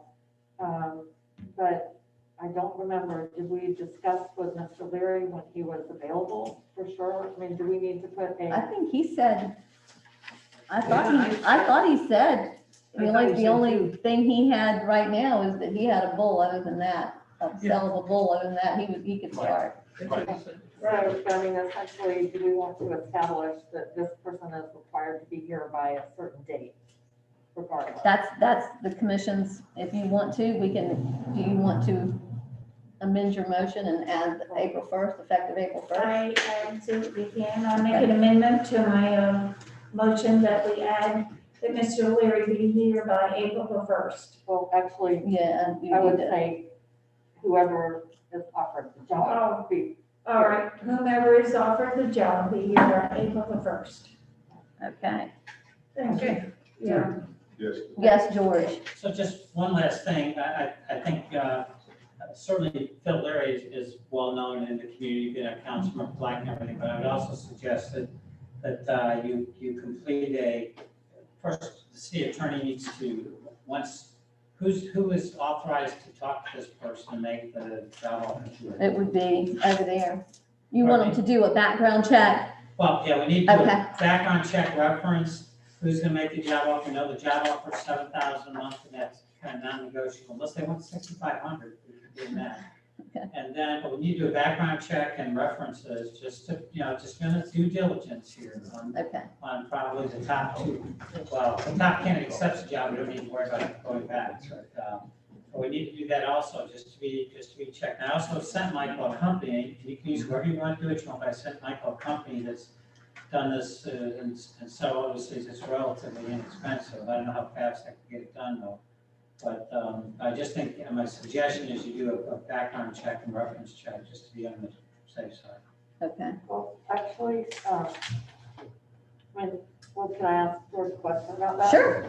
So George, we're saying we want this person to be here in a week, or can the company do a background check in a week? I don't know. And again, maybe your city attorney can do it or has people that can do it also, but, you could also make it, you could also make that, I don't mean to muddy the waters, but. No, you're not muddying the waters at all. Successful background check, I do believe when USDA, and you can check with them, but I know that when, I'm pretty sure with USDA, especially at that position, that they would do a thorough, because that's a presidential appointment. So that they would do a thorough, so you might check with, that might be an easy with him as far as just contacting USDA. I don't know. Or ask him if they did a background check. I don't know. And Mr. Sossaman, because I don't know that we have the time to do a Well, I understand, thorough. I'm just saying, if you even start the job while before Right. it's completed, because just. Right, I have a second motion to kind of maybe clean a little bit of this up. And I know Judy said she would amend her motion, Commissioner West, but we didn't actually vote on it. So I would just say, I move that the offer to the top two candidates be made with a requirement that they be able to start the job April 1st. And as well, that the offer be made contingent on satisfactory references and a background check. But they can start work before the background check is complete. Okay, do you want to withdraw your motion? We've got a motion on the table. Her motion we need because it was confirmed who we offered to. Okay, She was the Well, one we and need to two. address her motion. and then we'll get yours. Well, I thought, won't Commissioner Why can't West's you- motion stand as it is? Why can't you Roll that in? roll one, it would be cleaner just to do Okay. one motion.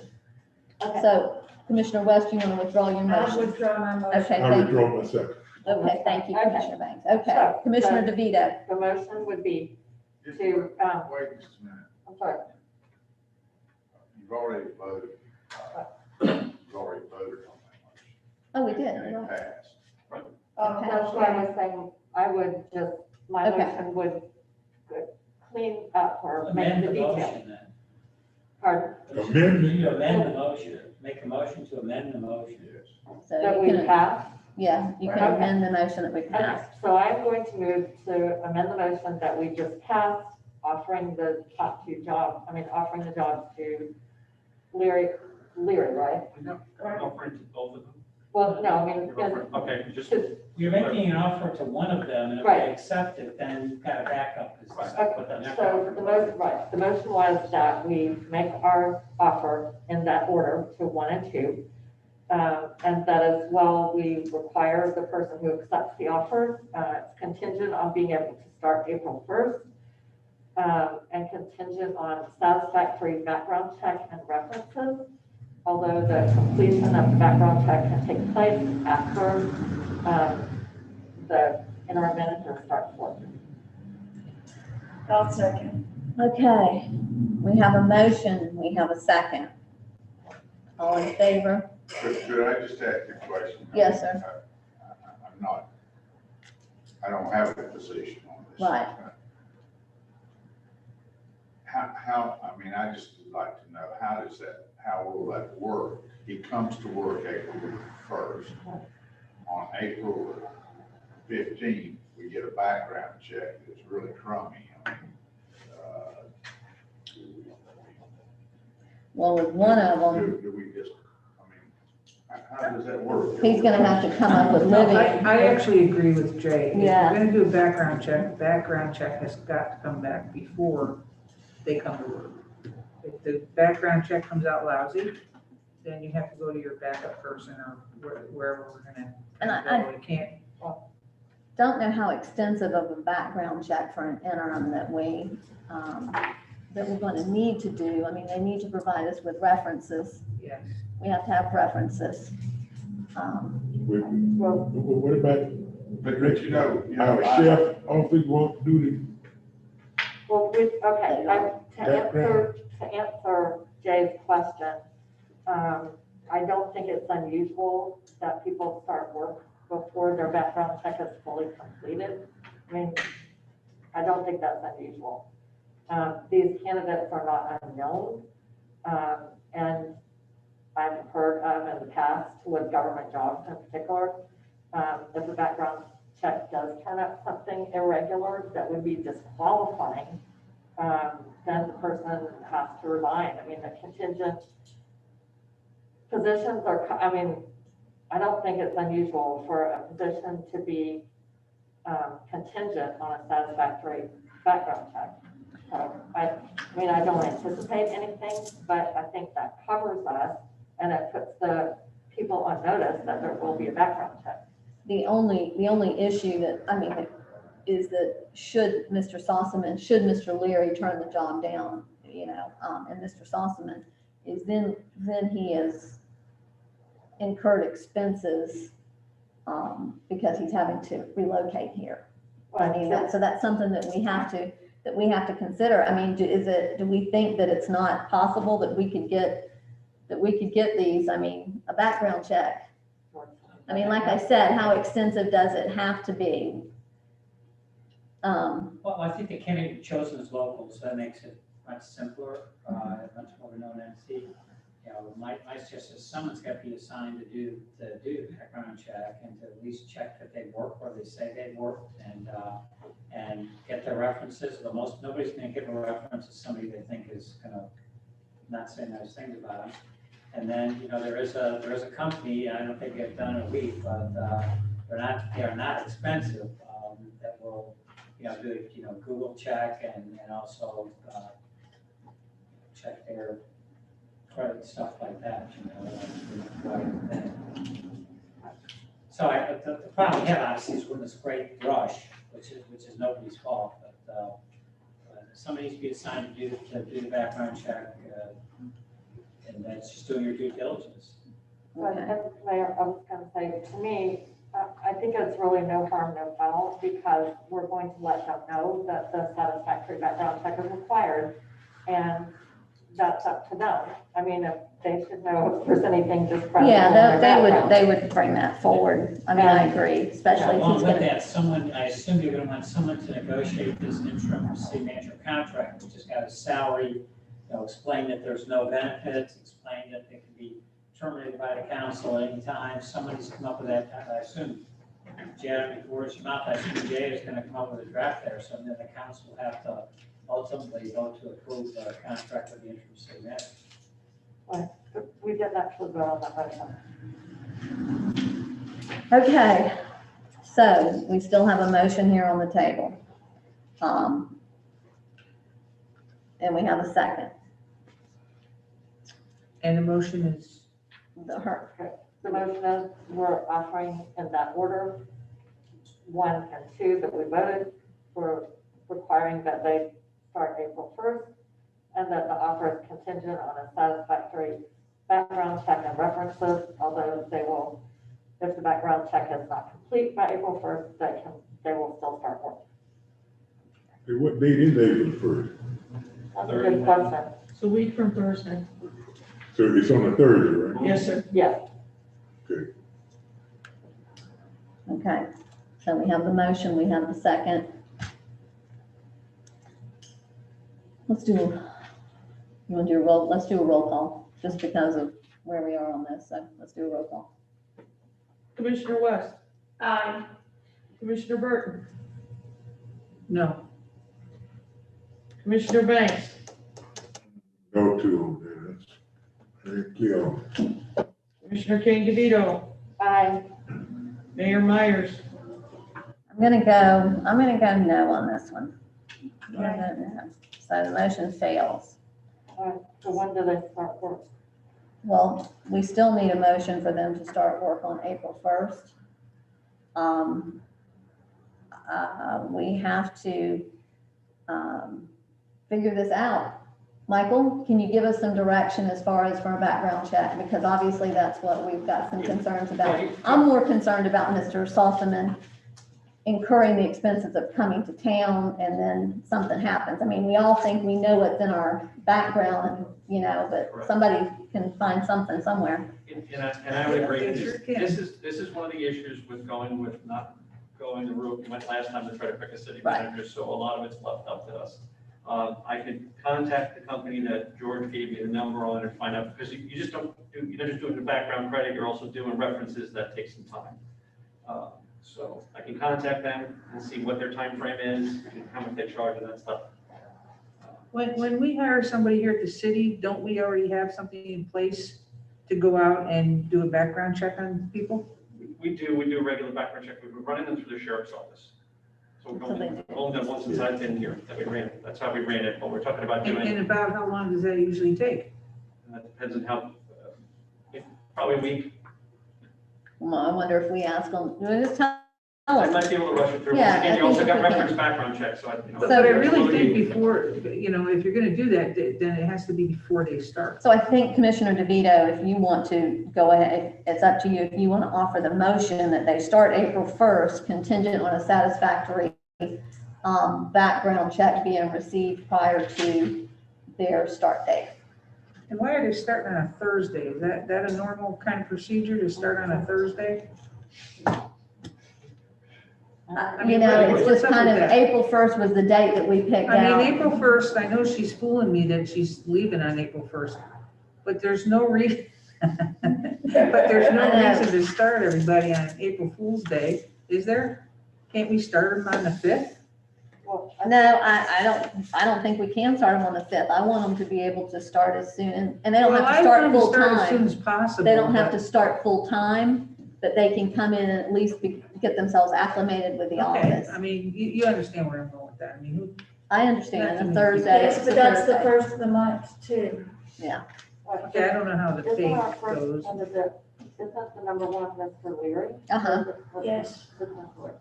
Okay, I truly do not understand the difficulties with letting someone know that their offer is subject to a satisfactory background check, because anybody. Oh, I don't think we're disagreeing with that, Commissioner Okay, DeVito. but so what you're saying is, we're gonna offer them the job, we have to get a background check done before they walk in the door. To me, it's better to have a good quality background check. This is, the person that's gonna be in charge, that co-sign and call our checks.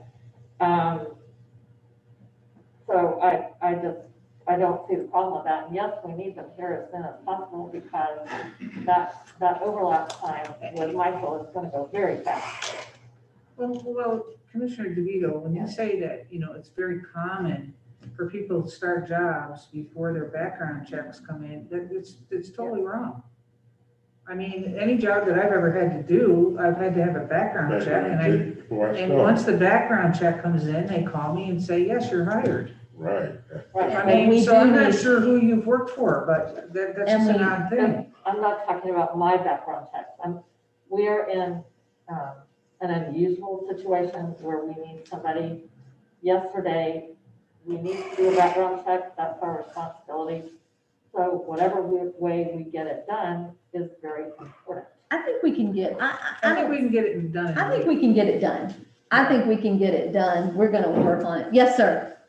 Just a thought. He's gonna do them for In us. the back here. Mhm. Why include a date in it? Why not just make the motion to offer him the job contingent on the background check? Give him a heads up, and then once that's done, let the city manager and this individual decide what the best start date would be, contingent on both of their schedules. I was sitting here thinking the same thing. Thank you. Thank you. That makes Good idea. Thank you. Sometimes we have to step outside of the box. great So sense right Commissioner, there. yes, Commissioner DeVito. I did the same thing. Thank you, though. Okay, I'm sorry. I thought you I had a did, comment. that's okay. Thank you for checking.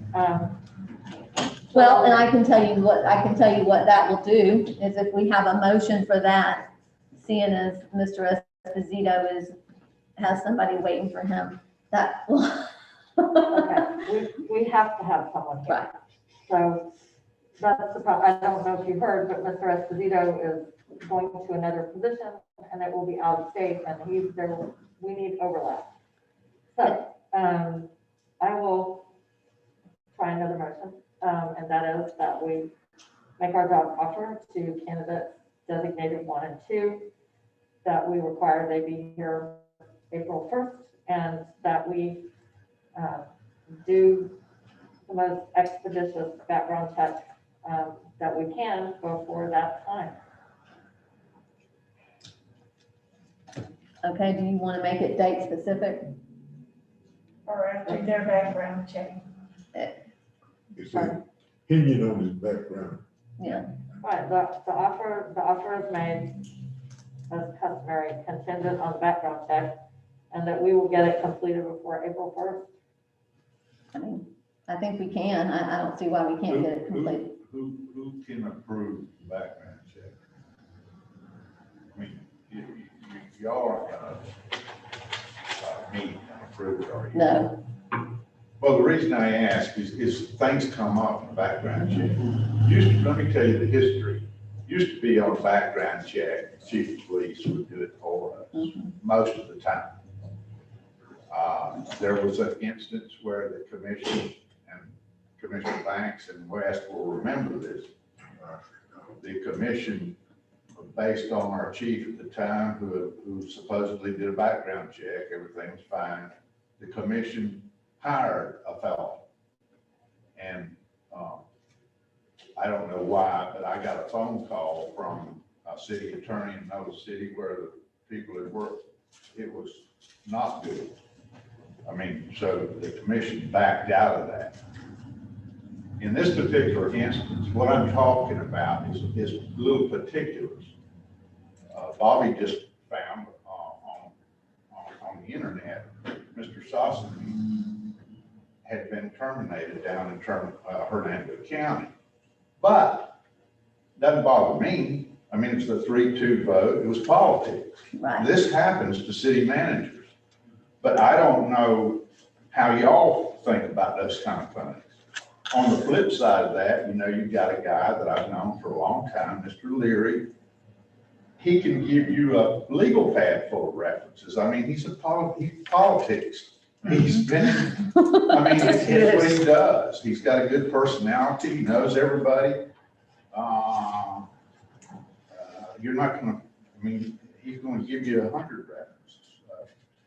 Right. I just want to know who ends up making the decision that this guy passes or this guy doesn't. That's all. See, this is where it comes in that we are, you know, we're hiring a hiring agency, you know, and we're not, and we don't have the skills or ability or staff to do such. Why don't we do this, Mayor? We can run a background check and look at it. If it's something that we think rises to the level, I'll talk with Jay about it. Okay. If it's something that rises to the level that the commission needs to know about, something that is a decision that you need to make, we will do that. Because we can do we can call a special meeting, with 12 hours notice. I can call a special meeting with 12 hours notice, should something come up. If something comes up. If that's okay. Okay. The commission good with that? Yeah. Does that work? Okay, Lisa, you still have a motion out there. So we've got a motion. Do we all agree that someone's passed on, that they've been terminated on a 3-2 political Absolutely. vote is not a big deal? I mean, Yeah. I mean, unless it was something that was a big deal, like. Right. That's what we're talking about. If it were a big deal, it wouldn't have been Right. such a close vote. Right. And obviously Colin has done a background check on him because he's the one that sent him to us. Right. So he's obviously done a background check on him as well. So I'm sure that I'm sure the president, before they make an appointment, there has been a background check. And I'm sure that, you know, that Colin probably has done a very extensive background check. Michael, you and I both have been through that process, so we know how extensive that is. Yeah. So. Okay, so Lisa has a motion. Huh? I said, whatever it was. It was your April 1st hiring date, and that's background check that we can do before April 1st. right. That it was contingent on a background, successful background check. Okay, so we have a motion. We have a second. Second. Do you want to read it again, Lisa? Commissioner Burton looks as if she's got some questions. I don't necessarily have any questions, but I thought that we got rid of the April 1st date. No, she put that in her motion, and that's when I asked her if she's sure she wanted to keep that in her motion or if she wanted And to I thought remove that. we wanted to get rid of that. and She has say not amended her after- motion. She has not amended her motion. Okay, well, I think it's important, instead of like having motion after motion, what do we think is a good start date? Because first we said as early as possible, and we talked about April 1st.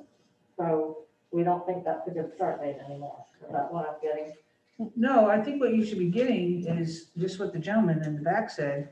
It's contingent on a, Satisfactory. yeah, and Background that, check. and then they start, after we get that back. Why You don't don't put a date on Okay, it. but wait a minute.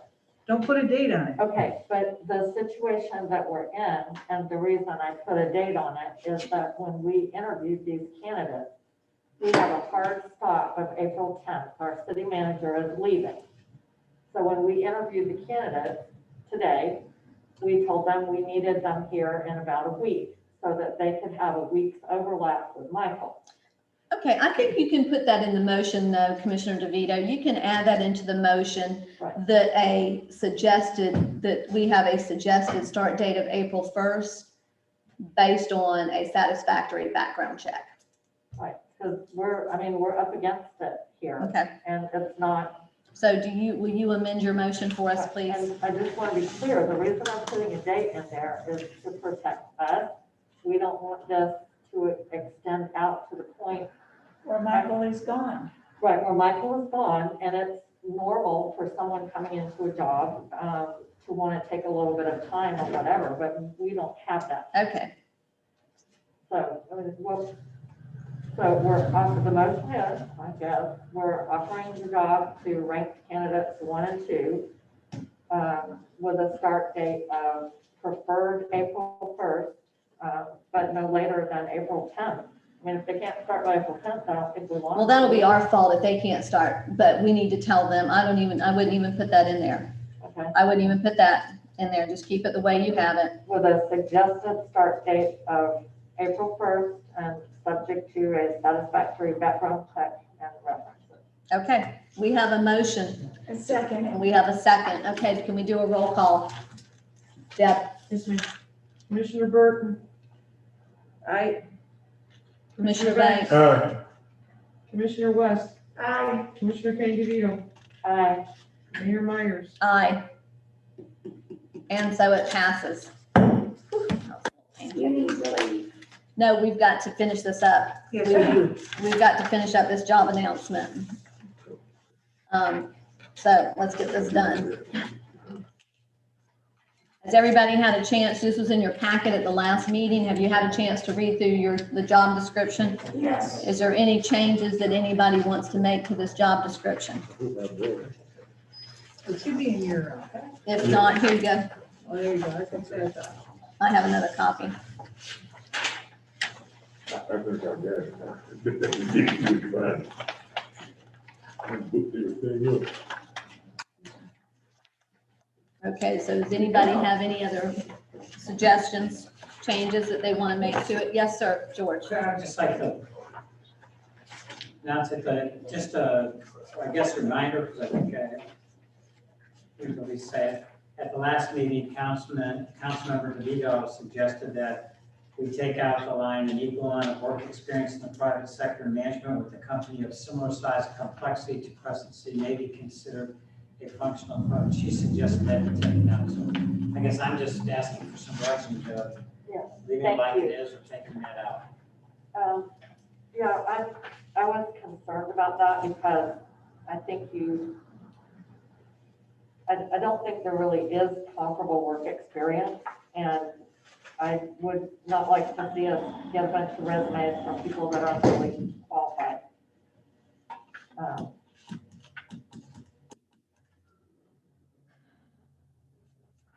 Taking out, or it's against. The third if you go to the third paragraph, last sentence. Able amount of work.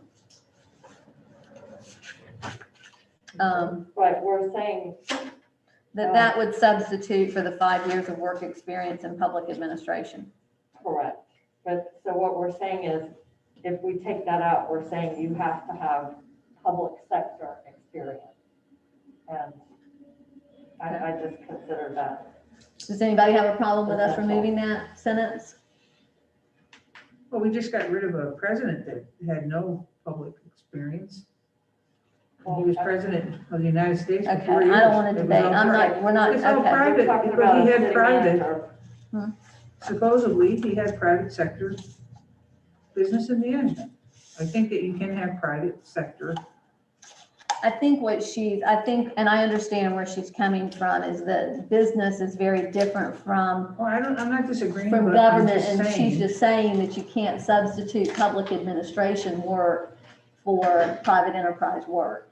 It doesn't mean you can't come and bring both to the table, but what she's asking is that we have, am I correct, Commissioner DeVito? Yeah. That what you're asking for is that they have at least 5 years of public administration work, and we do not substitute out from that. Yes, they can have private sector experience, but they have to have the 5 years of work experience in public administration. No, you can rework that sentence to say, in addition, that you can add that in, that doesn't eliminate it, but I just think it's clean if you just take that out. Meet the requirements, so Yeah. it doesn't matter. So it's just, do you want to leave that line in or take it out? Okay, Commission. I mean, the last time If there's no motion, we can just, I mean, I'll just leave it in. it's not a big deal. If there's no motion, Take take it it out. out, we'll just leave it in. And in some small cities, we've left this in, and it's been very helpful. Remember too that, this person is going to be competing against everybody else. So if there's a lot of other people with all the public administration seats, but this person's probably not going to make a punch. They won't make the final cut. Mr. Hanson and I will divide these into 3 groups we look at. One is the group we recommend, the second group is qualified, and the third group is not recommended. So, and again, we'll just give you those, you can change it around if you like, but I'm just saying, to me, it's not a big deal whether you leave it in or take it out, because they're still competing against everybody else. Now, on the other hand, in some cities, we have a person that actually had an MBA, but no public sector experience, not private sector experience. And that person was by far, in my opinion, the best person. That person was selected as the manager of that city. You have a lot of this size. So, again, they're competing against everybody else. Right, but part of my concern is that our staff, which is very small, is handling the resumes. So, I'm just worried that we're going to get a lot of resumes for people who are not qualified. Well, no, I think you're going to help go through those, aren't you? Yeah, well, Yeah. That's why, I guess I'm not making myself clear. Yeah, those people we compete against all the ones with experience, so it's very likely, based on the competition, that they won't be recommended because they fall way down on the list. George, my point was different. I was talking about the volume that we might potentially receive, but, whatever. There we go. So why don't we just take that line out? Okay, I need a motion to remove that from the. Okay, I'll make a motion to take that line out. I second. Okay, we have a motion, we have a second, all in favor, aye. Aye. All opposed, nay. Okay, so motion moved. Yeah. Remove that, okay. Then we said that this meeting, we were gonna say what the salary would be, the salary So range what would be. are we thinking salary wise? Lisa, you had a question as to, or somebody, Yes, I you was- had a question as I to did. how we arrived at the salary we had. Well, actually, not exactly that, but very close. Okay, My question was, I think we picked 3 of the original applicants to offer the interview for, Mhm. but only one of them was willing to come for the interview. That was Mr. McCroskey, I think. right. So what I don't know is, did the 2 candidates who did not take up the offer of an interview, was salary an issue with them, or was it something else? Well, no, there were different reasons why the salary was not. Didn't one get a full-time job? One was looking One got for a job, full-time and the other job. One just took his name out. Okay. That's it. Okay, but he didn't say what. Correct. Okay, so we don't know. So, that's my understanding from the data that we were given, that the average for a small city is, I forget, I didn't bring the data with me because I didn't. $77,240. Yeah, Right, I've got it right here. 77,000. So my suggestion for the interim was that we set a range, and that we set that range with the top amount to be above the average. We did 75,000 for the interim. And we did that already. So what we're talking about right now, though, is for the job announcement, That's what for the I'm talking permanent about. position. Okay, I saw everybody. that. I'm talking about this job announcement, and I'm saying I suggest that we set a range that goes above the average, to see what kinds of quality fields we get, and we're not obligated to offer the high end of the range, but I think that might help us.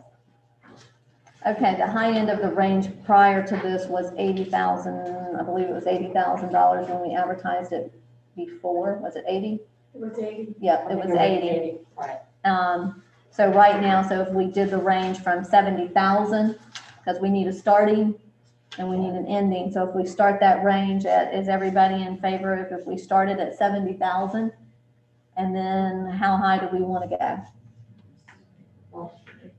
And I mean, this is also coming into budget with Debbie, is if we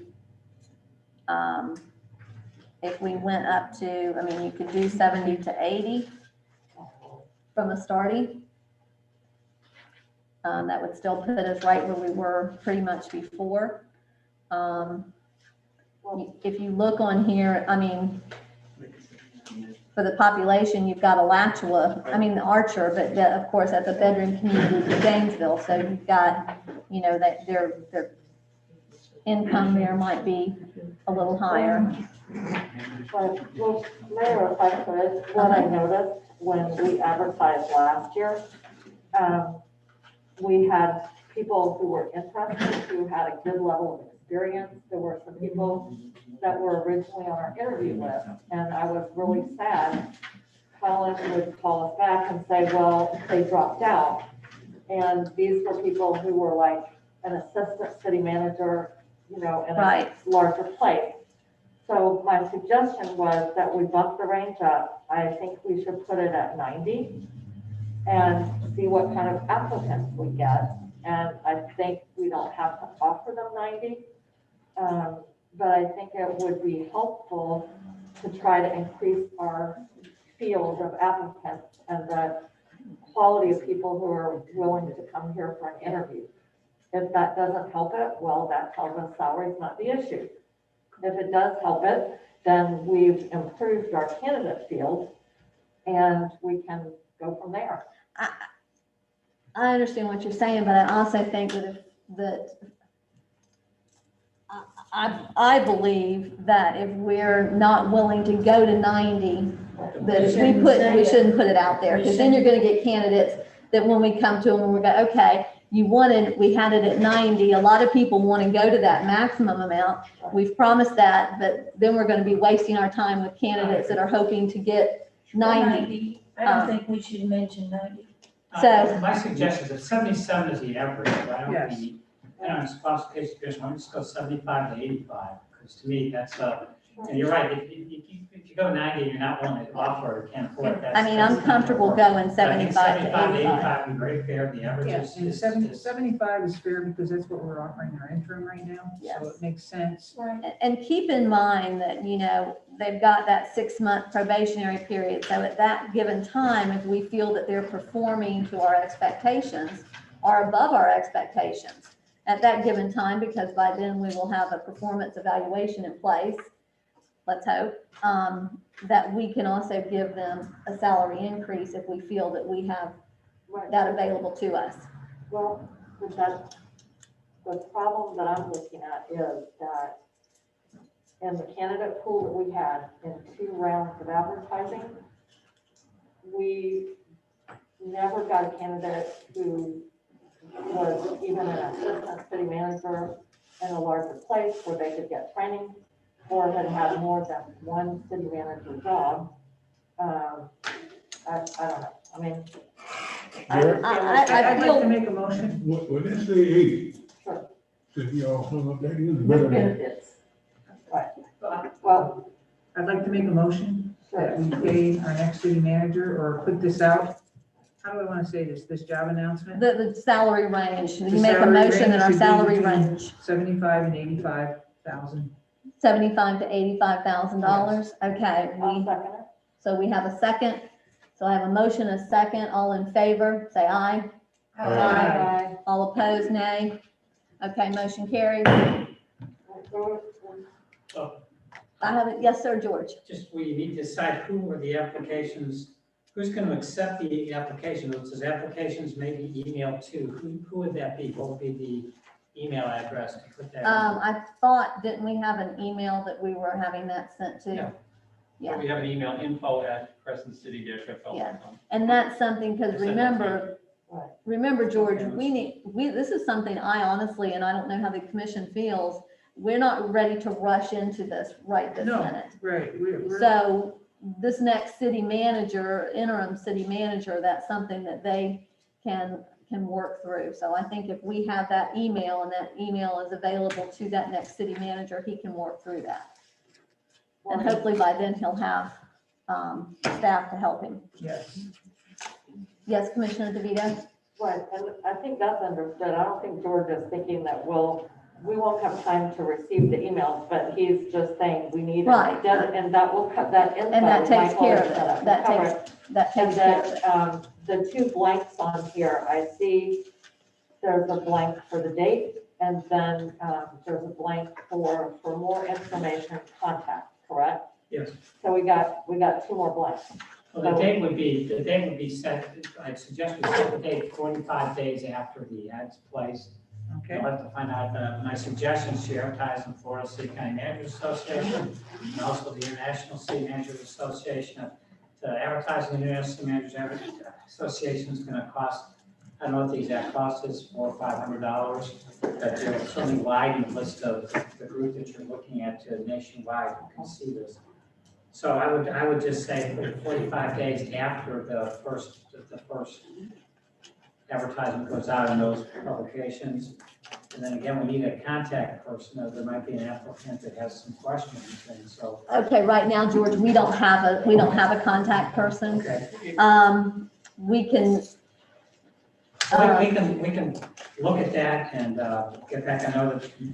Let me ask you this, can we move this out to, can you move this out into April after we've gone through the transition to Yes, start it for I April? understand what you're trying to say, and yeah, I think that'd be a good idea. You know, it might be that things go so well with the interim that you want to make that a final thing also, so.